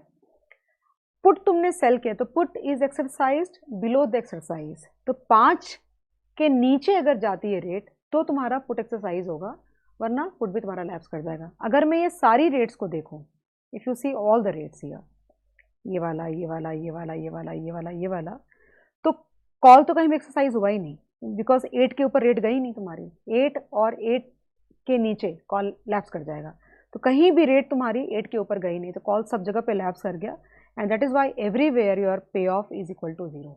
आई hope you understand that part, right. लेकिन और पुट के लिए ये बोल सकते हैं कि 5 के नीचे एक्सरसाइज होगा, तो दो जगह पे, एक यहाँ पे और यहाँ पे एक्सरसाइज हुआ है, एंड दैट इज वाई देखो यहाँ पे दो जगह पे कैश फ्लो आया है। उन्होंने ओपन रखा था, ये एक्चुअली क्लोज होना चाहिए, बिकॉज तुमने पुट सेल किया है। The moment rates goes below 5%, okay, P plus वाला विल एक्सरसाइज, एंड जो तुम्हारा जो पे ऑफ है वो तुम्हारे लिए आउटफ्लो होगा या लॉस होगा, ओके। जब हम कॉल बाय करते हैं या हम पुट बाय करते हैं, जो पे ऑफ होता है वो पॉजिटिव होता है। जब तुम पुट सेल करते हो और कॉल को सेल करते हो और अगर पे ऑफ होता है तो वो नेगेटिव होता है, तुम्हारे लिए आउटफ्लो होता है। आई hope you remember these things, okay. तो ये पार्ट हो गया, सिर्फ ये तो ब्रॉडली बता दिया। अभी जो इंटरेस्ट रेट्स का ये कॉलम आ रहा है, इसमें बोला है कि लाइबोर प्लस 5%, तो फिलहाल यहाँ तक तुम कॉल और पुट में, कैप में, फ्लोर में दिमागी मत लगाओ। तुम्हें क्या करना है, ये जो रेट है 7, तो 7 में तुम 0.5% ऐड करोगे, तो कैसे चलाओ, $50 मिलियन का प्रिंसिपल अमाउंट है, तो 50 into 1 million, okay, whatever you get on the calci, into 7.5%, okay, मेरे को आ रहा है 37,50,000, okay, into 181 डिवाइड बाय 365। अगर तुमने कॉल या पुट या कैप या फ्लोर नहीं लिया होता तो तुम्हारा ये 6 मंथ के लिए ये वाला ब्याज बनता। मेरी कैलसी पे आ रहा है 1859,589.04। उन्होंने राउंड ऑफ करने बोला to the nearest rupee, and that is why उन्होंने 0.04 नहीं लिया है। सेम अगेन कुछ पहले ये पूरा फिल कर लेते हैं। अब नाउ 8% है, तो 50 इंटू $1 million, सॉरी रुपीज़ है, into 8.5%, okay, into 184 divide by 365, okay, I get 2142,465.7 है, तो 66 किया है इन्होंने यहाँ पे, यहाँ देखो करेक्ट है। कैसे मेरे साथ चलाओगे तो बहुत अच्छा रहेगा। Now 50 into 1 million rupees, okay, into 6.5% into 182 divide by 366 अगर करते हैं तो आता है 1616,120.21 या 22, वो नहीं लिया है डेसिमल्स में, ये आया। अगर तुम 182 बाई 365 करोगे, सबसे पहले बात तो तुमको ये पता होना चाहिए कि 182 आया क्यों, बिकॉज फरवरी में 28 की जगह 29 डेज हो गए, तो डिनोमिनेटर में तुम्हारे 365 की जगह 366 डेज आएंगे। It's a tongue twisted word. Now similarly यहाँ पे आएगा 50 into 1 million rupees into 4.75 plus 0.5 होता है 5.25%, ओके, इंटू 184 डिवाइड बाय 366 करोगे ना, तब जाके तुम्हारा आंसर आता है 1319672। गलतियां बहुत होती है इसके अंदर में, और फिर बाकी सब नॉर्मल है तुम्हारा, ठीक है। कॉल का पे ऑफ आएगा नहीं, बिकॉज कॉल लैप्स कर गया हर जगह पे, और पुट एक्सरसाइज होगा 2 जगह पे 4.75। तो कैसे 5 minus E minus S, E is 5 and S is your 4.75, okay. So 5 minus 4.75 होता है 0.25, यानी 0.25% ऑफ व्हाट 50 मिलियन रुपीज। तो 50 into 1 million into 0.25% and into कहाँ गया वो, यहाँ पे आ रहा है 184 में आ रहा है। सो 184 डिवाइड बाय 366 करती हूँ तो आता है 62842, राउंड ऑफ करके किया हुआ है। एग्जैक्ट आंसर आ रहा है मेरे ख्याल से पे मुझे, ओके। लेकिन ये ब्रैकेट्स में आएगा, ये नेगेटिव है। और अगर तुमको लगता है डाउट है तो देखो यहाँ पे 13,19672 और यहाँ पे बढ़ गया, ये 1319 नहीं है ना, 1382 बढ़ कैसे, इंक्रीज कैसे कर गया ये। अगर ये पे ऑफ पॉजिटिव है तो ये कम होना चाहिए था ना, कम नहीं होकर बढ़ा है, that means it has to in the brackets. I hope understood this part. Now क्या करना है कि दिस अमाउंट, इस अमाउंट को तुमको इससे डिवाइड करना है, तो 1 दिन का ब्याज आ जाएगा, करेक्ट है। और इंटू 365 करोगे तो पूरे साल का ब्याज आ जाएगा। देखो ये क्या किया, ये जो अमाउंट है ना, ये जो ब्याज का अमाउंट है, इसको तुमने 1096 से डिवाइड किया तो 1 दिन का ब्याज आया, इंटू 365 करोगे तो पूरे साल का ब्याज आ गया। पूरे साल के ब्याज को ये तुम्हारे 50 मिलियन रुपीज से डिवाइड करके रेट निकालिए 6.54%, and we are done with the question. I hope you understood this part, okay. Second question A, SS company is considering the replacement of its existing machine. Guys, replacement का जो question होता है ना, उसके standard 3 तुमको follow करना चाहिए। There should be no doubt about that. Number 1, initial cost. Initial cost of the new machine would be equal to cost of the new machine minus post tax salvage value of the old machine. ये standard format है। कभी भी replacement का कोई सम आएगा तो बिल्कुल ही तुम चिपका देना, ओके। नाउ तो cost of the new machine, यानी कि अगर तुम नया मोबाइल खरीदने वाले हो तो post tax salvage value of the old machine उसमें माइनस करोगे, वो तुम्हारा नेट आउटफ्लो हो जाएगा 0 के अंदर में, ठीक है। Second, incremental operating cash flows, okay. अगर क्वेश्चन डिपेंड, बहुत वैरायटी इस वाले कैटेगरी में बनती है एक्चुअली, बहुत वैरायटी। फॉर एग्जांपल इस क्वेश्चन के अंदर में उन्होंने ये नहीं बोला कि, जैसे वो बोल सकते हैं ना कि अगर तुम अभी पुरानी मशीन चला रहे हो तो तुम्हारा हर साल इतना कैश फ्लो जनरेट होता है, अगर तुम नई लेके आओगे तो तुम्हारा इतना जनरेट होगा, तो इंक्रीमेंटल कैश फ्लो लोगे। फॉर एग्जांपल अगर नया वाला 100 लाख का जनरेट करता है पर एनम और पुराना वाला 40 लाख करता है, तो बेसिकली अगर तुम न्यू लाते हो तो 40 लाख को तुम्हारा लूज भी तो हो रहा है। तो इंक्रीमेंटल कैश फ्लो के हिसाब से पूरा ये क्वेश्चन चलता है तुम्हारा, 60 अपन लेके चलते हैं उस केस में, ओके। सिमिलरली टर्मिनल वैल्यू होती है वो भी इंक्रीमेंटल निकालते हैं, but it will completely depend on the question actually what they are asking. तो फॉर्मेशन अकॉर्डिंगली चेंज होती चली जाती है, बट दिमाग में रखो कि हमेशा पुराने वाले को कंसिडर करते हुए ही न्यू वाले की कैलकुलेशन होगी। पढ़ती हूँ question. The purchase price of the new machine is ₹26 lakhs, very important information, okay, and its expected life is 8 years. The company follows a straight line method of depreciation on the original investment. Scrap value is not considered for the purpose of depreciation. तो जाने देंगे। The other expenses to be incurred for the new machine are installation charges. That means to say 26 lakh में 9,000 ये add होगा, because that should be a part of your cost. Then fees paid to the consultant to buy the new machine 6,000, ये भी add हो जाएगा, तो 15,000, and 26 lakh 15,000 की तुम्हारी मशीन हो गई। एडिशनल वर्किंग कैपिटल रिक्वायर्ड 17,000, ये भी तुम्हारा ऐड हो जाएगा देखा जाए तो, ओके। वैसे ये अमाउंट तुम्हारा जाके 8, मतलब what ever the number of years हमको कैलकुलेशन करनी है, उसके एंड में जाकर के ये पैसे वापस भी आ जाएंगे, because working capital is not something तुम्हारे डिप्रिशिएट नहीं होता, वो पैसे तुम इन्वेस्ट करते हो बट वो पूरे पैसे आ जाए, सिर्फ टाइम वैल्यू ऑफ मनी का लॉस होता है और कुछ लॉस नहीं होता। बिकॉज आज तुम 17,000 डाल रहे हो, उसकी वैल्यू 8, अगर ये 8 साल का सम है 8 ईयर्स का, तो 8 ईयर्स के एंड पे इसकी वैल्यू बहुत कम हो जाएगी, nothing more than that. So that's nothing but the kind of like interest cost. The written down value of the existing machine is 76,000. ये भी possible है कि वो तुमको written down value निकाल के ना दें, ओके, और वो बोलेंगे कि भाई 5 साल पहले हमने मशीन इतने में खरीदी थी और ये रेट चल रही है, तो तुमको ये 76,000 कैलकुलेट करना भी पड़ सकता है। And it's cash salvage value 12,500, very low. The dismantling of this machine would cost 4,500, यानी कि सैल्वेज वैल्यू 12,500 में से ये 4,500 और माइनस हो जाएगा। The annual earnings before tax but after depreciation from the new machine would be 3,15,000. Income tax rate 35%. The company required rate of return. यानी उन्होंने पुरानी मशीन का कुछ दिया ही नहीं है, अगर दिए होते तो वो हम एडजस्ट करते थे। You are required to advise the viability of the proposal दिया हुआ है। Okay, so let's go to the question. मैंने कुछ सोल्यूशन बना रखा है अपने हिसाब से भी। ये रिविजन है ना, मैं बहुत ज़्यादा यहाँ नहीं बता पाऊंगी। लेक्चर्स के अंदर मैंने बहुत डिटेल में ये चीज़ें कराई है, बहुत तरह के वैरायटी ऑफ क्वेश्चन भी कराए हैं मैंने। तो now here look at this, इन्होंने अलग तरीके से मैंने शायद किया हुआ है, देखो यहाँ पे। हाँ, तो मैंने नेट सैलरी वैल्यू कैलकुलेट किया है। हाउ कि तुम्हारा वो 12,500 में से डिसमेंटलिंग के चार्जेस निकालोगे तो देखो यहाँ पे 8,000 है ना तुम्हारा, 12,500 माइनस 4,500 करते हो तो ये आ जाएगा तुम्हारा 8,000, ठीक है। यानी कि इतना तुम्हारे हाथ में आएगा अगर पुरानी मशीन को तुम सेल करते हो तो। और उसकी बुक्स में वैल्यू 76,000 की है, तो लॉस तुमको हो रहा है, कैपिटल लॉस कहते हैं 68,000 का। इस लॉस को तुम अपने P&L में डालोगे, ओके, तो तुम्हारा क्या होगा, तुम्हारा टैक्स शील्ड मिलेगा। 68,000 इंटू 35% करोगे, what ever is tax rate, मेरे हिसाब से वही है, तो ये तुम्हारा अमाउंट आ जाता है, ठीक है। तो post tax salary value will be 8,000 plus 23,800, ये हो गया 31,800। यानी कि तुम्हारा जो इनिशियल आउटफ्लो होगा, देखो यहाँ लिखा है मैंने initial, can you see this, initial. तो cost of the new machine 26,15,000 वो चार्जेस लेकर के, और उसमें से ये तुम्हारा माइनस हो जाएगा, तो ये अमाउंट आता है। और वर्किंग कैपिटल को तुम ऐड करोगे, यानी कि इनिशियल आउटफ्लो तुम्हारे घर से इतना चला गया, ठीक है। अब यहाँ पे प्लेन एंड सिंपल बनाया हुआ है। एनुअल अर्निंग्स क्या बोला उन्होंने कि after depreciation but before tax, तो 3,15,000 और 3,15,000 लिया है एंड 35% में माइनस करा है और अर्निंग्स आफ्टर टैक्स निकाल दिया। उसमें डेप्रिसिएशन कहाँ से कैलकुलेट किया, लुक एट दिस नाउ। तो 26 लाख और ये ऐड कर 26,15,000 no salvage value divide by 8 gives you this amount. ये ऐड करके ये अमाउंट हमारा एनुअल कैश ये पर एनम का निकल गया, okay. Then we can go ahead here and फिर उसके बाद it's very simple to see, depends how the it is like presented. तो 1 to 8 ईयर्स तक तुमको ये पैसे आते रहेंगे। तो इन्होंने क्या किया, 13% के हिसाब से PVA present value of annuity factor 4.8 multiply किया, ओके।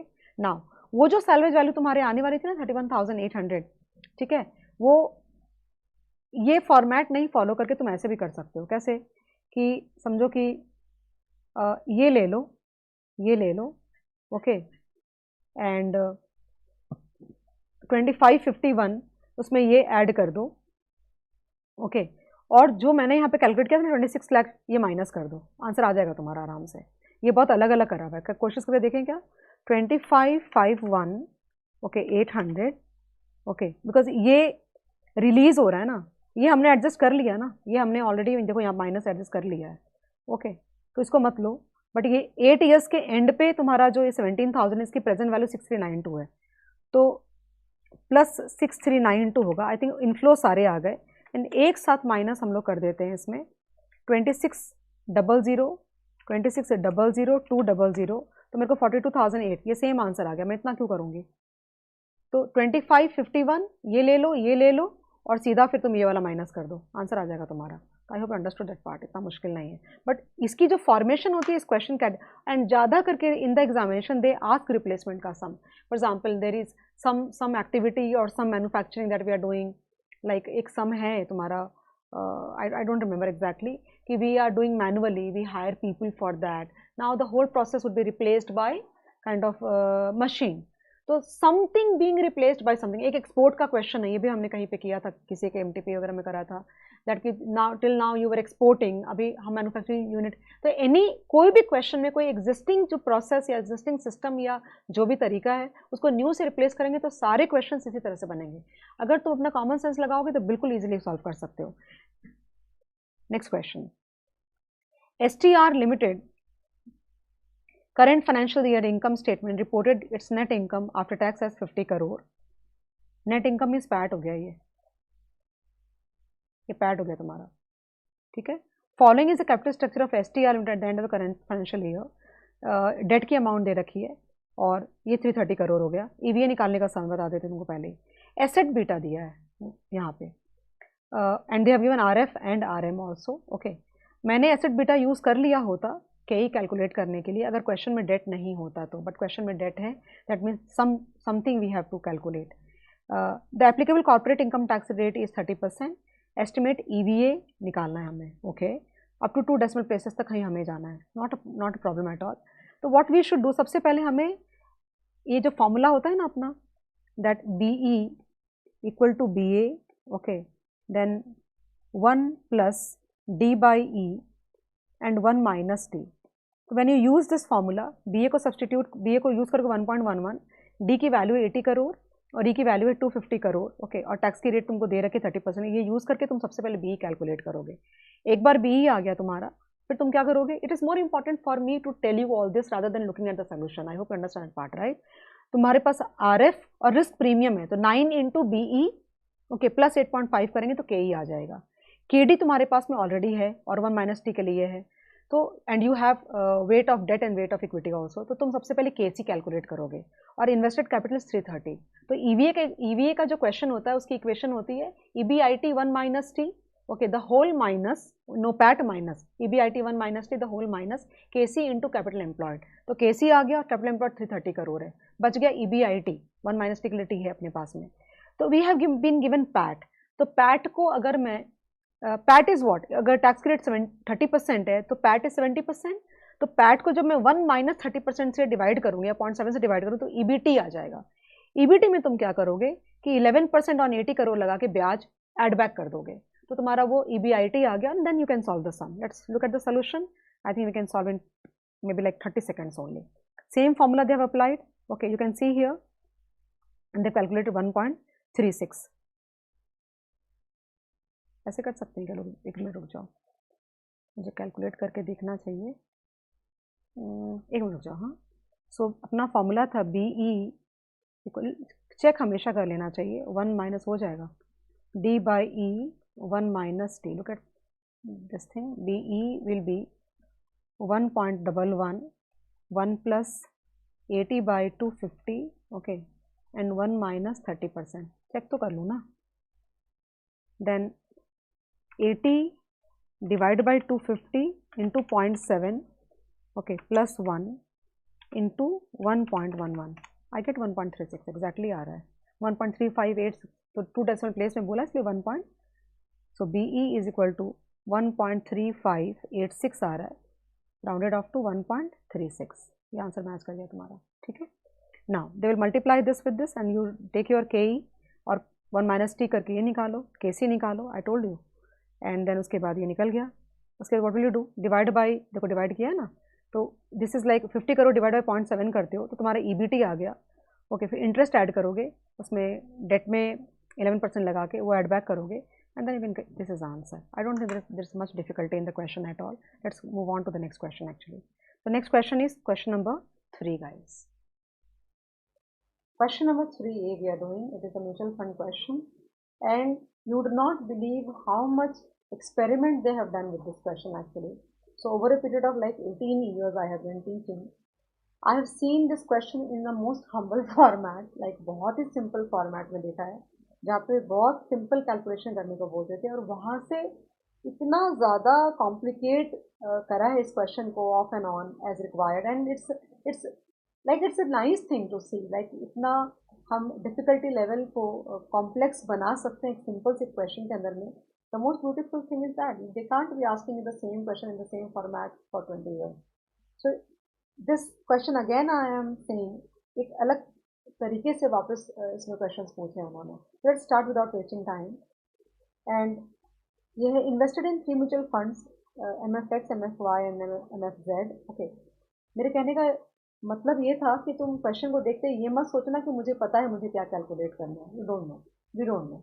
हमें सिर्फ पता है कि ये ऐसा MFX, MFY और MFZ पता है हमें, उसके अलावा हमें कुछ पता नहीं कि वो क्या पूछेंगे। ओके, हाँ, तुम्हें मिलता जुलता लगेगा तुमने जो पहले पढ़ा है, बट काफ़ी बदल सकता है, जैसे यहाँ बदल गया क्वेश्चन, कुछ डेटा सिमिलर लगेगा।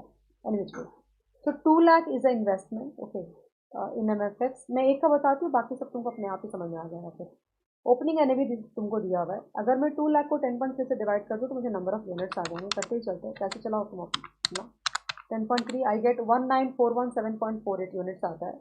Dividend received up to whatever date 31 March 2018 6000 है, और ये क्लोजिंग एनएवी 10.25 की दे रखी है, और साथ में यील्ड तुमको दे रखा है। क्वेश्चन क्या पूछ रहे हैं लोग, मिस्टर वाई है, ये भी इंपॉर्टेंट इन्फॉर्मेशन है हमारे लिए। डॉक्यूमेंट्स ऑफ हिज इन्वेस्टमेंट, कब इन्वेस्ट किया था ये पता नहीं है। Okay, help him in finding the date of the original investment after ascertaining the following information. Okay, now number of units each scheme वो तो हमने निकाल लिया। ओके, 19,417, ये एक्स की बात हो रही है। Then total NAV. So guys total NAV, अगर क्वेश्चन नंबर अगर ये और ये देखोगे ना तो तुम्हें पता चल जाएगा कि एक्चुअली सेकंड निकालोगे तो ही थर्ड निकलेगा, ऐसा है। ओके, तो ऑब्वियस सी बात है, they're asking the total NAV on 31 March 2018। तो इनटू मैं 10.25 करती हूँ, तो आंसर आता है 1,99,029। तुमने लगाए थे 2 लाख और वो वैल्यू हो चुकी है 1,99,013.13 something. So basically you will like कम हो गया, तो दिख भी रहा है ना, 10.3 का एनएवी में तुमने डाला था और वो 10.25 हो चुका है। ओके, अब तुम इसमें से कैपिटल गेन निकाल सकते हो, कैसे? सो 199,029, ओके, एंड अगर चाहो तो 6,000 उसमें ऐड भी कर सकते हो। तो इसमें मान लो कि मैं प्लस 6,000 ऐड कर देती हूँ, ओके, और माइनस करती हूँ 2 लाख को, और फिर से डिवाइड करती हूँ 2 लाख को और इंटू 100। तो मेरे को आंसर आता है 2.514, यहाँ लिख ही देते हैं ना, तो 2.5146। ओके, ये तुम्हारा रिटर्न आ गया, करेक्ट है। अब नाउ ये मुझे हमें पता नहीं है कि इन्वेस्ट कब हुआ था, तो जो होल्डिंग पीरियड है ना बंदे का, उसका ये रिटर्न है। अगर मुझे ये पता चल जाए कि कितने दिन का ये रिटर्न है, ओके, और उन्होंने तुमने नोटिस किया कि 9.66 दे रखा है, तो मैं ऐसे नहीं कर सकती कि 9.66 इज इक्वल टू, ओके, ये तो इंटू 100 में ऑलरेडी कर चुकी हूँ। और आइडियली इक्वेशन कैसे बनती है, yield is equal to dividend plus NAV1 minus NAV0, correct? The whole divided by NAV0 into 100 and into 365 divided by n. Are you getting my point? So basically what I can do कि मैंने NAV1 that is 199 something था ना, वो total के हिसाब से चल रहे हैं अपन। ये 6,000 हो गया तुम्हारा, दिख रहा है तुमको ध्यान से? ये तुम्हारा वो 199 समथिंग हो गया, ये तुम्हारा 2 लाख हो गया ओपनिंग, ये भी 2 लाख हो गया, और ये भी मैंने ले लिया। ओके, अब ये जो 2.5146 है, ये इसमें सब कुछ कंसिडर कर चुकी मैं, dividend, NAV1 minus NAV0 by NAV0 into 100, इतना कंसिडर कर चुकी हूँ। अब ये जो तुमको यील्ड का डेटा दे रखा है ना, ये अब ये जो डेटा दे रखा है तुमको, ये मैंने सब्सटीट्यूट किया और 365 और n करूँगी यहाँ पे। तो basically what I can do कि 365 बाई 9.66 करती हूँ, सपोज करो, we can solve it, why am I even talking that.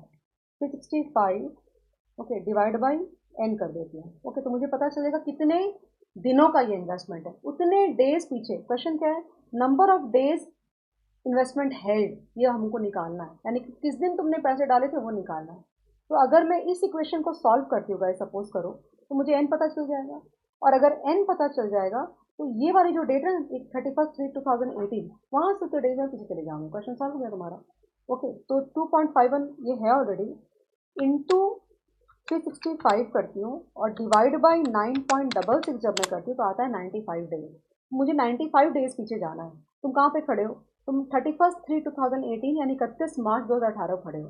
तो माइनस सबसे पहले मार्च के 31 दिन की माइनस करती हूँ, 31 मैंने मार्च का माइनस कर दिया, 28 डेज में फरवरी का माइनस कर देती हूँ, और फिर माइनस करते हुए 31 दिन जनवरी के। कितने हो गए मेरे पास? 5 दिन और बचे हैं। तो अगर 5 दिन और बचे हैं और दिसंबर 31 का महीना होता है, तो लगभग तुम्हारा, तुम जो भी निकालना चाहो, 26 तारीख या 27 तारीख, 26 और 27 निकलेगा, depending on the fact that कि तुम ये अज्यूम करते हो, यानी जिस दिन पैसे निकाले, जिस दिन डाला, वो सब अगर तुम आगे पीछे कंसिडर करोगे तो आंसर 26 भी, मेरा 27 आया, बिकॉज मैंने कंसिडर किया कि 27 जो लास्ट डे का रिटर्न मुझे मिला। ओके, तो उनका भी ऐसे ही जाके चेक कर लो, आंसर मिल जाएगा तुम्हें, कुछ करने की ज़रूरत ही नहीं है इसके अंदर में। एक सेकंड, एक सेकंड लगे, हाँ, can you see this? So they have divided this, ये आया सेम तुम्हारा। Okay, remaining you can copy, and then we have total NAV ये निकाला उन्होंने, राइट, और 199 में 2 लाख माइनस करके कैपिटल गेन निकाला, माइनस ही आएगा नेचुरली, 6,000 ऐड किया तो ये आंसर तुम्हारा आ गया। उसको फिर उन्होंने 2 लाख से डिवाइड करा होगा, ठीक है, टोटल यील्ड मांगा, तो टोटल यील्ड मांगा है तो सारे को ऐड करके और ये निकाला है। एक ये आंसर, ये वाला मैंने कैलकुलेट नहीं करा, बट या ये तीनों को ऐड करके तुमको 8 लाख से डिवाइड करना, जो इन्वेस्टमेंट है टोटल उसमें से, ये पार्ट मिस कर दिया मैं। बट ये जो 5029 बाई 2 लाख करोगे तो वो जो 2.51 समथिंग आया था वो आ जाएगा, देखो यहाँ पे। तो 2 पॉइंट, ये देखा तुमने, तो 2.5146 ये जो था इंटू 365 बाई 9.66 मैंने किया, तो I get 95 days. So as per 95 days, the date of original investment will be either 27 or 26 depending on what you consider. So I hope you have done. Only part that you have to be really careful, I also missed out, is this calculation actually. So we are done on this question guys, okay. Now the next question is, चलो 3 का B, it's an easy question. Recommend, ये तुम्हारा efficient frontier का question है. If you remember at all, I don't know. I am assuming that you guys have revised actually. ये तुम्हारा efficient frontier का question है, correct है? So यहाँ पे कुछ पोर्टफोलियोज होंगे, कुछ इस पे होंगे तुम्हारे, इस तरह से करके, राइट. तो एफिशिएंट पोर्टफोलियोज तुमको निकालना है. If I see which one, U, V and Z, तीनों का रिटर्न 10 है, लेकिन सबसे कम रिस्क किसका है, डेविएशन किसका कम है, यू का. उस हिसाब से यू मेरा एफिशिएंट पोर्टफोलियो हो गया, ठीक है. उसके बाद अगर मैं चेक करती हूँ तो मैं वी और वाई को कंपेयर करती हूँ, क्योंकि दोनों का रिस्क सेम है 6, लेकिन वाई की रिटर्न ज़्यादा है, तो वाई मेरे लिए एफिशिएंट हो गया. और बाकी सब में highest return and highest risk वाला पोर्टफोलियो मैंने चूज किया है. मेरे लिए U, W and Y are the efficient portfolio. ये तुम्हारा फर्स्ट आंसर हो गया. सेकंड में बोला है assuming perfect correlation. I hope you remember that कि perfect correlation, if the two stocks have perfect correlation, that's +1, then return is any which ways a weighted average. You know that, right? You should know that at this point of time. But the risk of the portfolio is also a weighted average, because आप जब उनके बीच का correlation 1 से थोड़ा भी कम होगा तो weighted average से रिस्क का आंसर कम होगा. मैं तुमको वापस से ये बात रिपीट कर देती हूँ कि ये लेक्चर्स में पढ़ाने के हिसाब से रिकॉर्ड नहीं हो रहे हैं, ये लास्ट मोमेंट के रिवीजन के लिए हो रहा है. तो डोंट इवन अज्यूम दैट कि मैं नीचे की बातें बोल पाऊंगी, बिकॉज अगर वो करने को कर सकते हैं कोई दिक्कत नहीं है, बट उसके लिए और वीडियोज हैं, वो देख लेना करके. हमें इसमें फटाफट रिवाइज करके आगे बढ़ना है. To check out on the variety of the questions, okay.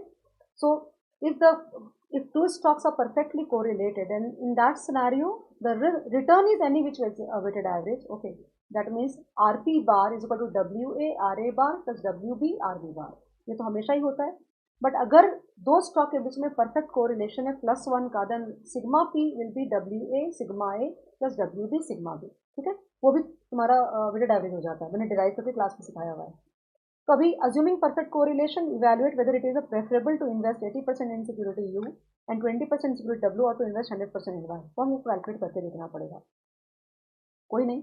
So RP बार कितना बोला, 0.8 into 10 plus 0.2 into 15, तो ये हो जाएगा तुम्हारा आंसर यहाँ पे 8 plus 3, 11%, करेक्ट है. और सिग्मा पी हो जाएगा 0.8 इंटू यू ही बोला है ना गाइस, ध्यान देना, यू बोला है और डब्ल्यू बोला है, ओके. तो 0.8 into 5 plus 0.2 into 13. We need to calculate that.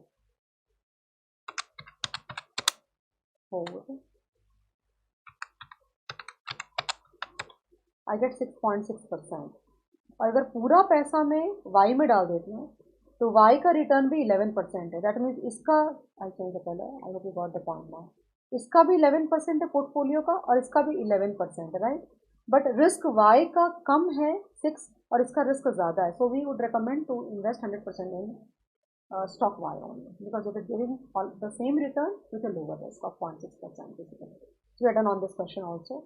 Solution sheet में जाने की जरूरत, मैं दोनों अपलोड करूँगी जब लेक्चर अपलोड होगा, बिकॉज कभी मैंने यहाँ लिखा है, कभी आंसर शीट पे लिखा है. तो you don't bother about that, okay. अब आ गया ये क्वेश्चन.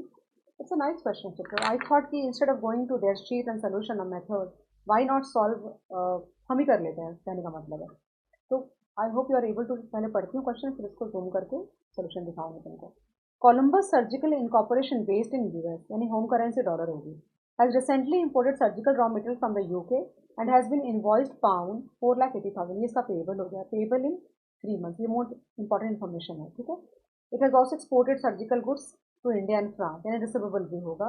द इंडियन कस्टमर, ये जैसे ये लाइन आती तो मैं समझ जाती हूँ कि हो सकता है कि पेबल और receivable same currency same maturity में कुछ सेट ऑफ हमको मिलेगा.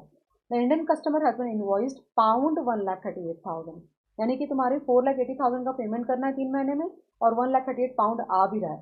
तो तुमको अगर फॉरवर्ड अगर बाय भी करना है, हेजिंग करनी है, तो तुम पूरा क्यों करोगे, तुम 4,80 माइनस 138 करोगे, बैलेंस के लिए तुम हेजिंग करोगे, ठीक है.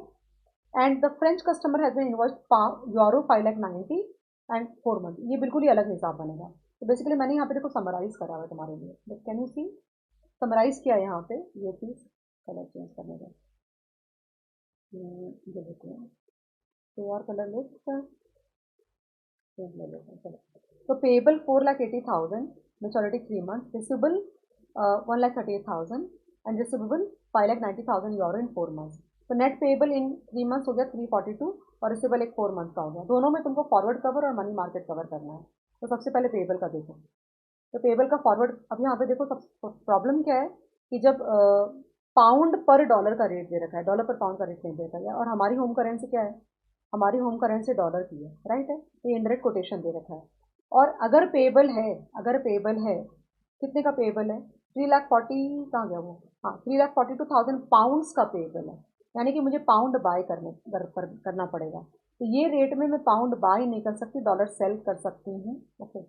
पाउंड बाय नहीं कर सकती, डॉलर को सेल कर सकते हैं। तो डॉलर सेल करना है तो कौन सी रेट चलेगी, ये वाली 0.9520, और वो भी डिवाइड होगा, राइट है। तो फॉरवर्ड में 3,42,000 को किया मैंने यहाँ पे इसको, ओके। तो ये आंसर आता है तुम्हारा, यानी कि घर से इतने डॉलर जाएंगे अगर तुम फॉरवर्ड कवर करते हो तो ना। मनी मार्केट कवर में अगर पेबल का सम होता है तो invest by borrow, invest the present value of the payable. मैंने क्या किया, 3,42,000 को न्यूमरेटर में लियो और प्रेजेंट वैल्यू निकाला है, 3 महीने की मेचोरिटी है इसकी।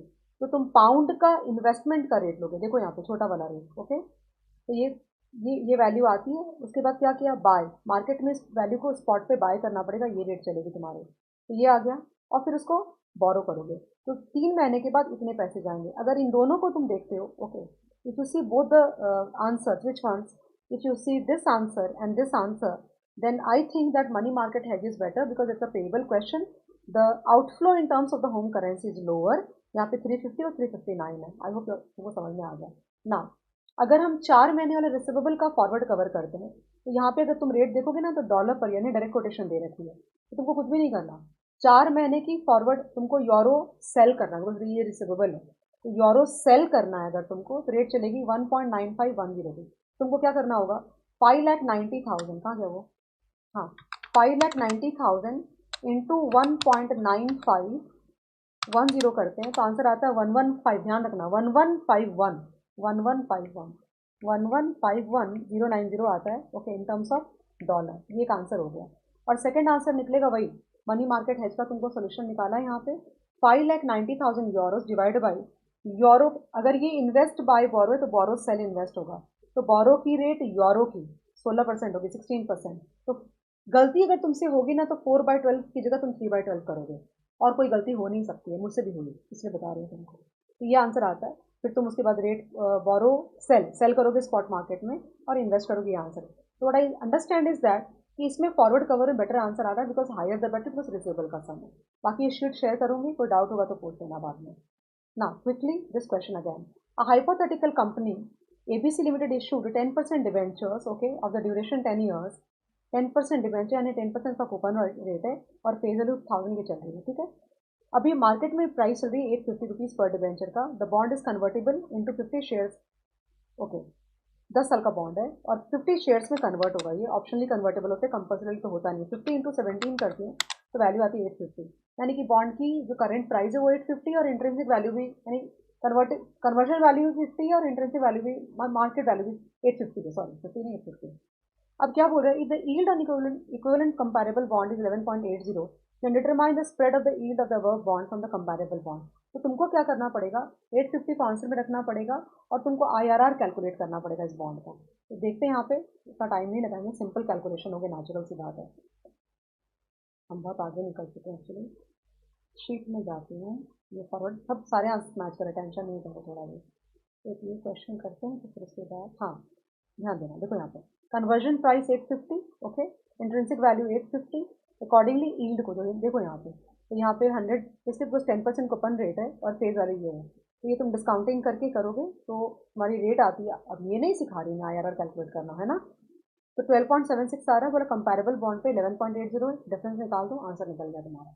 बट ये क्वेश्चन प्रैक्टिस करना, because if you are not writing and practising this question, exam में गलतियां करने के चांसेस हैं, मैं पहले ही बता देती हूँ तुमको। ओके, नेक्स्ट क्वेश्चन आ रहा है तुम्हारा मर्जर का। तो अगेन इस क्वेश्चन के अंदर में उन्होंने लिखने में बहुत गलतियां करी है, इतनी गलतियां करी कि मैं तुमको क्या बताऊं हर जगह पे। तो बेसिकली समझा मैं देती हूँ, लेकिन मैं चाहती हूँ ये क्वेश्चन तुम पूरा का पूरा लिख के अपने नोटबुक पे रखो, because they have done a lot of errors in writing, specially बहुत एरर किया उन्होंने।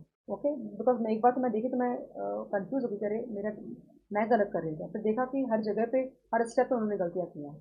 ओके, तो बस क्वेश्चन को पढ़ो, ध्यान से पढ़ो। आई think you can manage this question, it's a very very easy question. दिक्कत आएगी तुमको इसलिए बिकॉज इसका सोल्यूशन गलत उन्होंने दिया, मतलब राइटिंग में बहुत गलतियां करेंगे, वो बात हो रही है। Okay, so X Limited is studying the possible acquisition of Y Limited by the way of merger. I'm reading this line actually. Okay, the following data are available in respect of both the companies. Fine. Then market cap is given to you. If you divide market cap by number of shares, you'll get market price per share. But the next data I see is gross profit ratio, जो कि normal merger के question में नहीं रहता है ये. Gross profit का ratio दिया हुआ है. Inventory turnover ratio तुमको दिया हुआ है guys. So inventory turnover ratio एक क्वेश्चन है जो हमने करा हुआ इसका क्वेश्चन। सो अगर इन्वेंट्री टर्नओवर रेशियो दिया हुआ है तो inventory turnover ratio is equal to cost of goods sold by closing stock. तो क्लोजिंग स्टॉक का भी डेटा दिया हुआ है तुमको। तो अगर इन्वेंट्री टर्नओवर रेशियो को क्लोजिंग स्टॉक से डिवाइड करोगे तुमको कॉस्ट ऑफ गुड्स सोल्ड आ जाएगा। ओके, तो कॉस्ट ऑफ गुड्स सोल्ड का तुम्हारे पास अमाउंट आ गया एंड ग्रॉस प्रॉफिट रेशियो 20% दिया हुआ है। So if gross profit ratio is 20%, that means to say वो जो कॉस्ट ऑफ गुड्स सोल्ड आया वो तुम्हारा 80% है।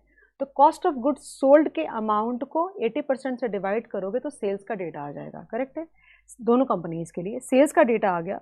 उसमें ऑपरेटिंग एक्सपेंसेस को 86% ऑफ सेल्स है ये, माइनस करोगे तो EBIT आ जाएगा। EBIT में से फिर तुम क्या करोगे, रेस्पेक्टिव इंटरेस्ट रेट कैलकुलेट करके तो माइनस करोगे, EBT आएगा। टैक्स का रेट क्वेश्चन में कहीं ना कहीं जरूर दिया होगा, वो माइनस करोगे तो फिर पैट आ जाएगा। अब हमारा क्वेश्चन वहां से शुरू होगा। So what ever PAT you got, okay, number of equity share से तुम डिवाइड करोगे तो तुम्हारे आ जाएगा EPS। मार्केट कैप को तुम नंबर ऑफ शेयर से डिवाइड करोगे तो आ जाएगा MPS। Okay, so I think the basic data is ready for us now. Swap ratio is based on EPS and MPS respectively as weighted average of as weightage of 40% 60%, that's fine. Okay, so EPS को weight दिया है 40% का और MPS based swap ratio को weight दिया 60% का। तो EPS of Y by EPS of X करोगे तो exchange ratio based on EPS आ जाएगा, and MPS of Y by MPS of X करोगे तो तुम्हारा स्वैप रेशियो या exchange ratio based on MPS and weights में डाल करके तुम एक weighted average exchange ratio calculate कर सकते हो। You know all this, like simple. Now post merger EPS we have to calculate. तुमने पैट कैलकुलेट किया दोनों का, तो PAT of X plus PAT of Y the whole divided by NX, that's 1 lakh. Can you see that? कहाँ गया number of shares, कहाँ चला गया?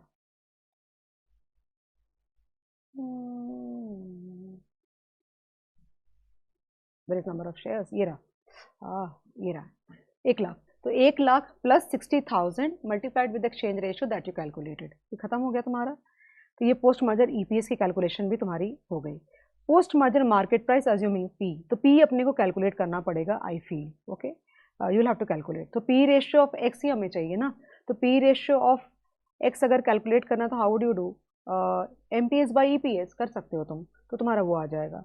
और वो जो पोस्ट मर्जर EPS को P ratio of the acquirer से मल्टीप्लाई करोगे तो पोस्ट मर्जर MPS आ जाएगा, फिर तुमको लॉस और gain. Let's see the solution at least once and I will tell you where गलतियाँ इसलिए बोली कैलकुलेशन करा बराबर है उन्होंने, सोल्यूशन वहाँ पे कोई गलती नहीं करी है, बट लिखने में डेटा में गलती करी है कुछ कुछ जगह पे। फॉर एग्जाम्पल देखो यहाँ पे ये बराबर जा रहा है।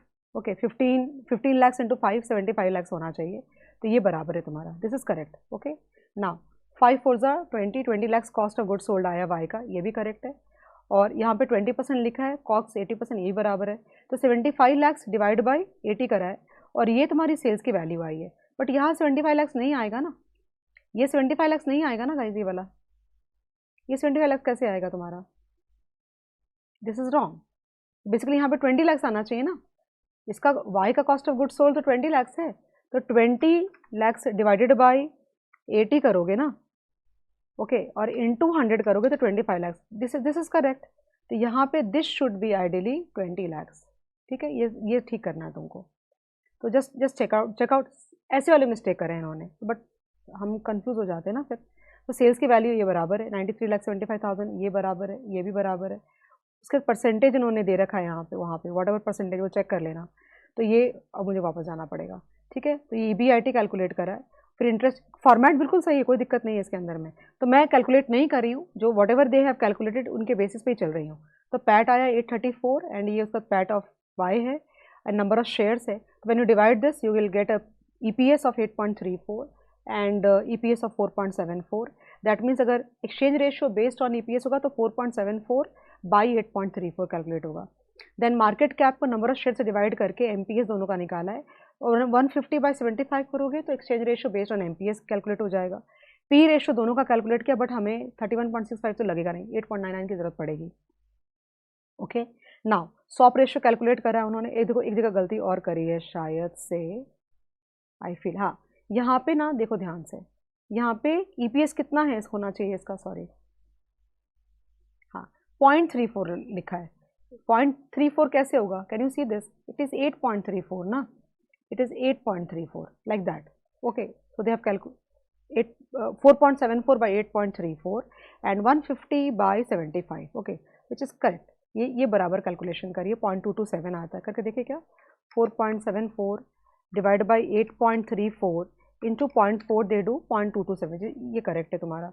उसके बाद यहाँ पे 150/75, 150 डिवाइड, बस ये तुमको चेक करना है और कुछ नहीं करना है। तो you should know what data has to be used where. ये 1.2 है, तो 1.2 में 0.227 ऐड करोगे तो 1.4, ये भी करेक्ट है बिल्कुल। अब देखो यहाँ वापस से गलती कर दी, यहाँ पे 1.227 थोड़ी ना होगा, यहाँ पे तो 1.427 होगा ना तुम्हारा।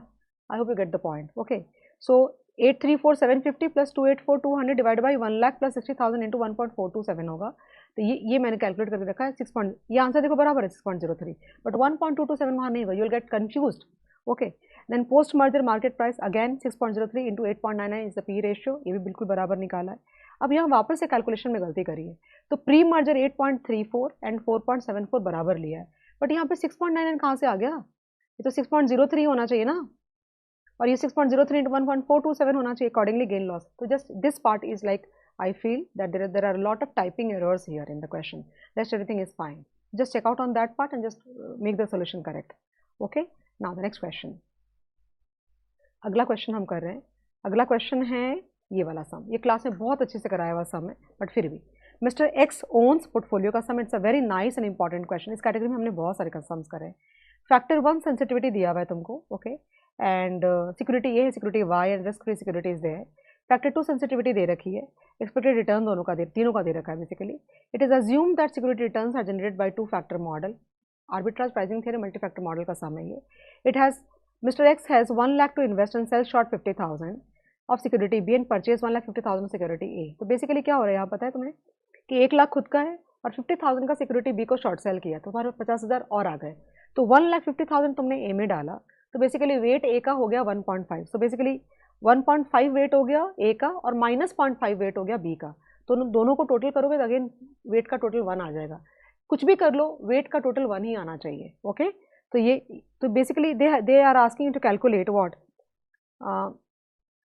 sensitivity of Mr. X portfolio to the 2 factors. Okay, so basically you have to calculate the sensitivity to factor 1 and sensitivity to factor 2. तो ये हो जाएगा 1.5 into 0.8 weighted average plus with BP, beta of the portfolio.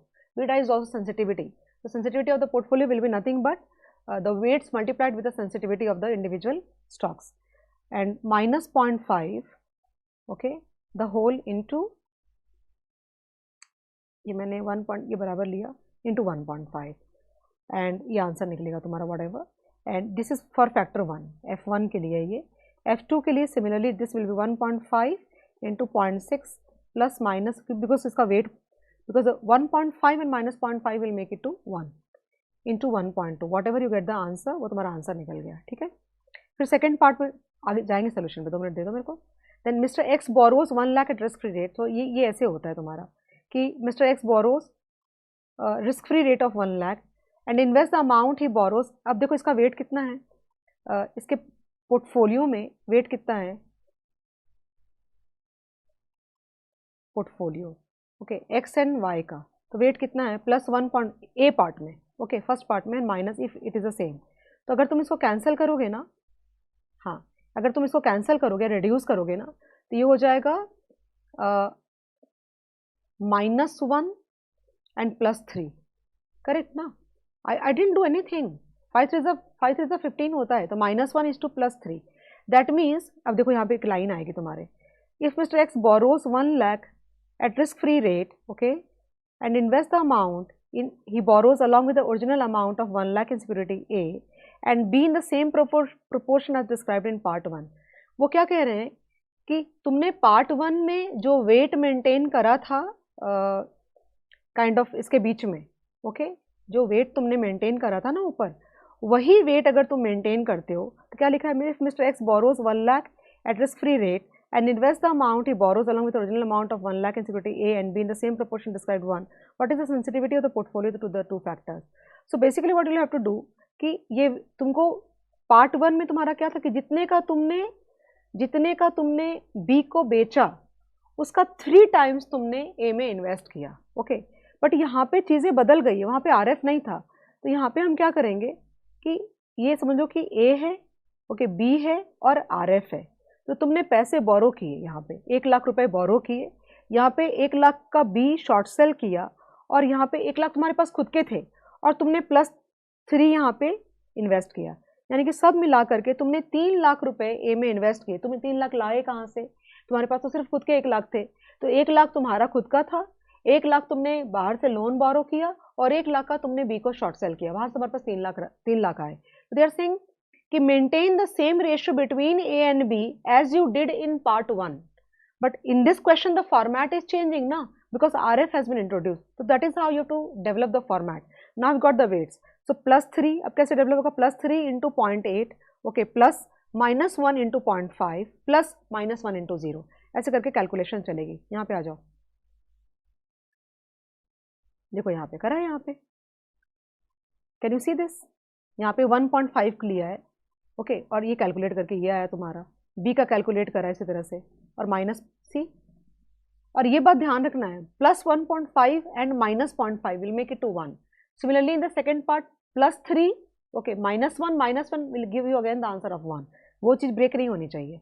अब mister x revised portfolio, तो क्या कैसे, ए में 3 लाख डाला, बी में ये -1 है, और ये वापस से -1 है रिस्क फ्री में, और इसका वेट लेके वापस कैलकुलेट किया factor sensitivity of the portfolio, तो ये कैलकुलेट होकर के आ गया।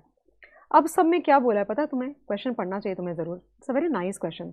What is expected return premium of factor 2, तुम्हें पता है ये क्या बोल रहे हैं, expected return premium from factor 2, तो तुमसे ये मांग रहे हैं ये वाला पार्ट। एपीटी मॉडल में कैसे निकालते हैं answer, RP is equal to RF plus X रुक जाओ, RP1 into F1 plus RP2 into F2। तुमको अगर नहीं समझा तो मैं और इजी बताती हूँ कैसे होता है तुम्हारा, अगर यू नो काइंड ऑफ अगर CAPM मॉडल यूज़ करते हो, तो it is like RF plus beta into risk premium, correct ना, तो RP लिख देती हूँ मैं इसमें। So basically if you see carefully, इस रिटर्न के 2 कॉम्पोनेंट है, एक कॉम्पोनेंट है RF और एक कॉम्पोनेंट है मार्केट, ओके, इसके 2 कॉम्पोनेंट है। सिमिलरली वो क्या बोल रहे हैं कि तुम इसका आंसर निकालो, इसका आंसर निकालो, यानी return generated because of the factor, इसके 3 कॉम्पोनेंट हो गए ना, इस RP के 3 कॉम्पोनेंट हो गए, मतलब जो RP आ रहा है वो 3 वजह से आ रहा है, एक RF से आ रहा है, एक फैक्टर 1 से आ रहा है, एक फैक्टर 2 से आ रहा है, तो तुमको वो फैक्टर 2 का बोल रहे हैं, ओके। अब यहाँ पे ये मैंने क्लास में कराया हुआ है ऑलरेडी, बहुत अच्छे से डिटेल में कराया है। Now in order to solve for RP1 and RP2, we have done a lot of questions on that part, this is a most advance question in the whole category actually. तो ये 2 equation form करी है, okay, कैसे form करी है ये तुम्हारा, if you see, I don't know कैसे मैं समझाऊँ तुम्हें, तो कोई 1 मिनट रुक जाओ, जिसको नहीं आता उसका, जिसको आता उसकी तो टेंशन ही नहीं है, वेट अ मिनट, 1 मिनट रुक जाओ।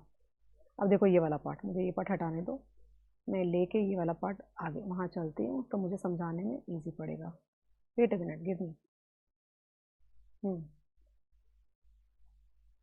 देखो ध्यान दो, तो इन्होंने क्या किया, RP1 RP2 को सॉल्व करने के लिए क्या किया है, 15, कैन यू सी हियर 15, ये 15 है, करेक्ट है, और ए का रिटर्न क्या होगा, 10 तुम्हारा RF है, ओके, 15 को आंसर में रखा है, 0.8 इंटू RP1, ये ए के लिए बन रहा है, और ये ये भी ए के लिए है, यानी कि ए के पास में 3 वजह से रिटर्न आ रही है। एक आरएफ से आ रहा है ये वाला, और एक फैक्टर 1 से आ रहा है, फैक्टर 2 से आ रहा है, करेक्ट है। फिर बी का सिमिलर इक्वेशन फॉर्म करा और दो साइमल्टेनियस इक्वेशन फॉर्म करके तुम सॉल्व करके आंसर निकालते हो, तो RP1 का आंसर 0 आता है एक्चुअली। ओके, ये हमने भी कैलकुलेट कर, ये सेम क्वेश्चन है। और यानी कि इसका ये मतलब हो गया कि ये वाला पार्ट तो खत्म ही हो गया तुम्हारा, ये वाला पार्ट तो रह नहीं गया, लेकिन तुम्हारी इक्वेशन रेड्यूस होकर के रह जाती है 15 = 10 + 0.6 ये। तो now you can solve now, अब तो एक ही नॉन वेरिएबल है, तो तुम्हारा 8.33 का आंसर आ रहा है, और they have given the answer. So it is like we have also solved in lots of detail. Basically I have taught the students how to calculate this. In order to solve this question, हमने एक बना के भी question class के अंदर में solve करा हुआ है। So I don't think that students should be having any problem as such, but I can definitely say the students have not studied with us at this level. I'm assuming that if I'm making you revise, I'm assuming कि आप ये पढ़ के आए हो, okay?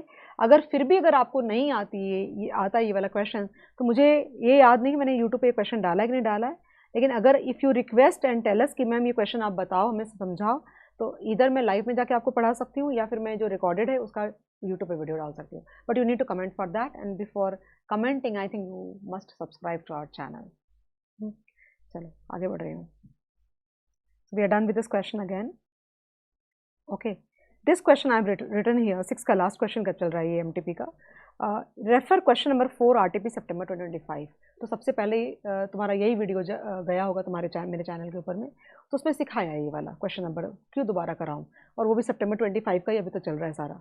Okay, आगे बढ़ते हैं। लास्ट क्वेश्चन एक बाकी है 6 का भी, ये करेंगे और हम फ्री हो जाएंगे।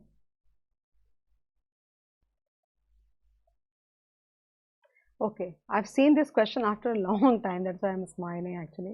An Indian company obtains the following quotes. Okay, अच्छा क्वेश्चन है, बट इजी भी है, गलती भी हो सकती है तुमसे। यहाँ पे स्पॉट की रेट दे रखी है, 3 मंथ फॉरवर्ड रेट की दे रखी है। आई डोंट थिंक इन सारे डेटा में तुम्हें कुछ भी दिक्कत आने की समझने में। The company needs dollar funds for 6 months। Okay, determine whether the company should borrow in dollar और रुपी। इंटरेस्ट रेट्स तुमको दे रखे हैं, तो तुमको ये निकालना है कि डॉलर, सबसे 2 क्वेश्चन एक्चुअली यहाँ पे, डॉलर में बोरो करें कि रुपये में। अमाउंट नहीं दे रखा है, तो अज्यूम कर लो कि $100 चाहिए, डॉलर फंड्स चाहिए, ये मत भूलना कि डॉलर फंड्स चाहिए। ओके, तो अब डॉलर में अगर तुम बोरो करते हो, तो सपोज $100 हम बोरो करते हैं, तो $100 अगर हम बोरो करते हैं 6 months के लिए, तो ये वाली रेट एप्लीकेबल होगी। देखो 6 months है ना यहाँ पे, ये 6 months है, तुम्हारी रिक्वायरमेंट कितनी हो गई 5, मतलब रेट, ये रेट्स पर है ना मैं सारे, हाँ, 5.5 / 2 इट्स 2.75%। तो $100 + 2.75% में करती हूँ, तो डॉलर का अमाउंट आता है 102.75। ओके, और तुम इंडियन कंपनी हो, तो तुमको ये पैसे 6 महीने के बाद तुमको बाय करके देना पड़ेगा, ठीक है। रेट क्या चलेगी 86.40 की, एंड इंटू 86.4 करेंगे तो आंसर आएगा 8877.6। ये आंसर हो गया। आंसर पे जाऊंगी वापस से। दूसरा तरीका ये कि स्पॉट पे तुम डॉलर रुपया बोरो करो। ओके, कितना रुपया बोरो, $100 बाय करने के लिए जितना रुपया चाहिए उतना बोरो करो। तो $100 के, अगर हम $100 सपोज करो कि हमें बाय करना है, ओके, तो रुपये कितना लगेगा हमें, तो $100 के लिए अगर आज सपोज करो कि मैं डॉलर बाय करती हूँ, तो 86.10 का रेट लगेगा। तो 100 × 86.10, तो 8610 रुपीज़ मुझे बोरो करना पड़ेगा, यानी बैंक के पास जाके 8610 बोरो करूँगी रुपया, उसको ले जा करके करेंसी मार्केट में सेल करूँगी और $100 बाय कर लूँगी। लेकिन अपने बैंक को तुमको 8610 plus interest at the rate of 11.50% 6 महीने का तुमको देना पड़ेगा, और दोनों का आंसर कंपेयर करना है। एक ये आंसर बन गया तुम्हारा, होल्ड करना, ये इजी है। उसके बाद सब में बोला है also determine what should be the rate of interest after 3 months to make. ये R01 spot and forward rate वाला पार्ट है। सो बेसिकली ये तो मैं यहाँ पे करके दिखा देता हूँ। In different between 3 months and 6 month borrowing in case of both rupee borrowing and dollar borrowing. तो बोल रहा है कि 3 महीने और 6 महीने की बोरोइंग के बीच में तुमको इनडिफरेंट होना है। तो सबसे पहले ये मत भूलो कि जो हायर मेच्योरिटी वो तुम्हारे लेफ्ट में आती है। तो ये तो 11.5 तो साल का रेट है, तो 11.5 को पहले हाफ करो, तो ये आता है 5.7, तो 1.0575 ये इधर हो गया लेफ्ट हैंड साइड में, और इधर आएगा, और 2-3 महीने की रेट बन के इक्वल टू होना चाहिए 1.0575। तो 3 आना चाहिए ना, 12 डिवाइड बाई लाइक 3 महीने का जो रेट है, तो 1.03 आएगा। और यहाँ पे आएगा 1 + f 3 महीने के बाद 3 महीने के लिए, करेक्ट है, पावर 1 ही आएगा ये। बेसिकली ये जो रेट चल रही है तुम्हारी, ये जो रेट चल रही है, ये 6 मंथ की है, ये एक 3 मंथ और ये भी 3 मंथ। इसको सॉल्व करोगे तो आंसर आ जाएगा सेम। एक तो मैंने रुपी कॉम्बिनेशन के लिए बनाया, अब तुमको सेम डॉलर के लिए बनाना है। अब आगे जाते हैं सोल्यूशन के ऊपर में, ध्यान देना। यहाँ पे लुक एट, सबसे पहले यहाँ पे 5.5 का आधा 2.75 एंड देन 86.40, ये तुम्हारा आंसर आ गया। अब देखो 8610 तुमने बोरो करा रुपी मार्केट में, उससे जाकर डॉलर बाय किया और अपने बैंक को तुम 11.50 के हिसाब से 6 महीने का ब्याज दोगे, तो आई थिंक वो तुम्हारा लोअर था rate. I think they should go for borrowing in dollar only. Okay, now अब देखो इन डिफरेंस ये सेम करा ना हमने, देखो I mean you can place इधर wedge, but then that's how this has been done. तो same for the rupee 1.0575 one side में लिया है, ये 6 महीने की रेट हो गई। अगर अब मैं टाइमलाइन बनाऊं तो basically you can say like this, 0 then 3 months and then 6 month. तो ये तुमने ये 1.0575 है और ये तुम्हारा 1.03 है। तुमको ये वाला पार्ट के लिए कैलकुलेशन करनी है, तो you know already spot and forward rate and the boot strapping, ये वाले पार्ट के लिए तुमको कैलकुलेशन करनी है, विच इज इक्वल टू 10.68% पर annum. That means to say, that also means to say कि अगर ये बेसिकली तुम ऐसे बोल सकते हो कि 1.03 एंड 1.0267 मिला के इज इक्वल टू 1.0575, ऐसे बोल सकते हो तुम। I hope you have been able to understand everything. Shouldn't be a problem. Any question? I assumed that you are standing just in front of the examination. Still, I am uploading a lot of question papers. Question paper ही बोलूँगी, भले वो RTP हो, MTP 1 हो, 2 हो या exam का paper हो, तो question papers ही बोलेंगे। तो I am trying to upload a lot of them as much possible in this term. लेकिन मैं तुमसे ये रिक्वेस्ट करती हूँ, अगर कोई भी क्वेश्चन में तुम्हें ऐसा लगा, सपोज करो कि मैम ने भगा दिया, मुझे उतने अच्छे से नहीं आता है, तो कमेंट करो वहाँ नीचे जा करके, हमें बताओ कि मैम ये वाला क्वेश्चन मुझे अच्छे से नहीं आता, प्लीज एक्सप्लेन, अलग से लेकर के करोगे क्या? तो पूरा लिख लिख के मैं तुमको एक्सप्लेन करूंगी, उसमें कोई दिक्कत नहीं आएगी। लेकिन हाँ, उसमें तुमको बताना पड़ेगा, बिकॉज मैं ये अज्यूम करके चल रही थी कि मुझे आधे पौन घंटे में पूरा पेपर खत्म कर देना। टाइम उससे ज़्यादा लग रहा है, because I can not rush that way, but still हो सकता है कहीं मुझे कोई चीज़ बहुत अच्छी से आती है तो मैं आगे बढ़ जाऊँ कि भाई चलो मेरा टारगेट है कि जल्दी खत्म हो जाए, ऐसा करके। Okay, thank you so much.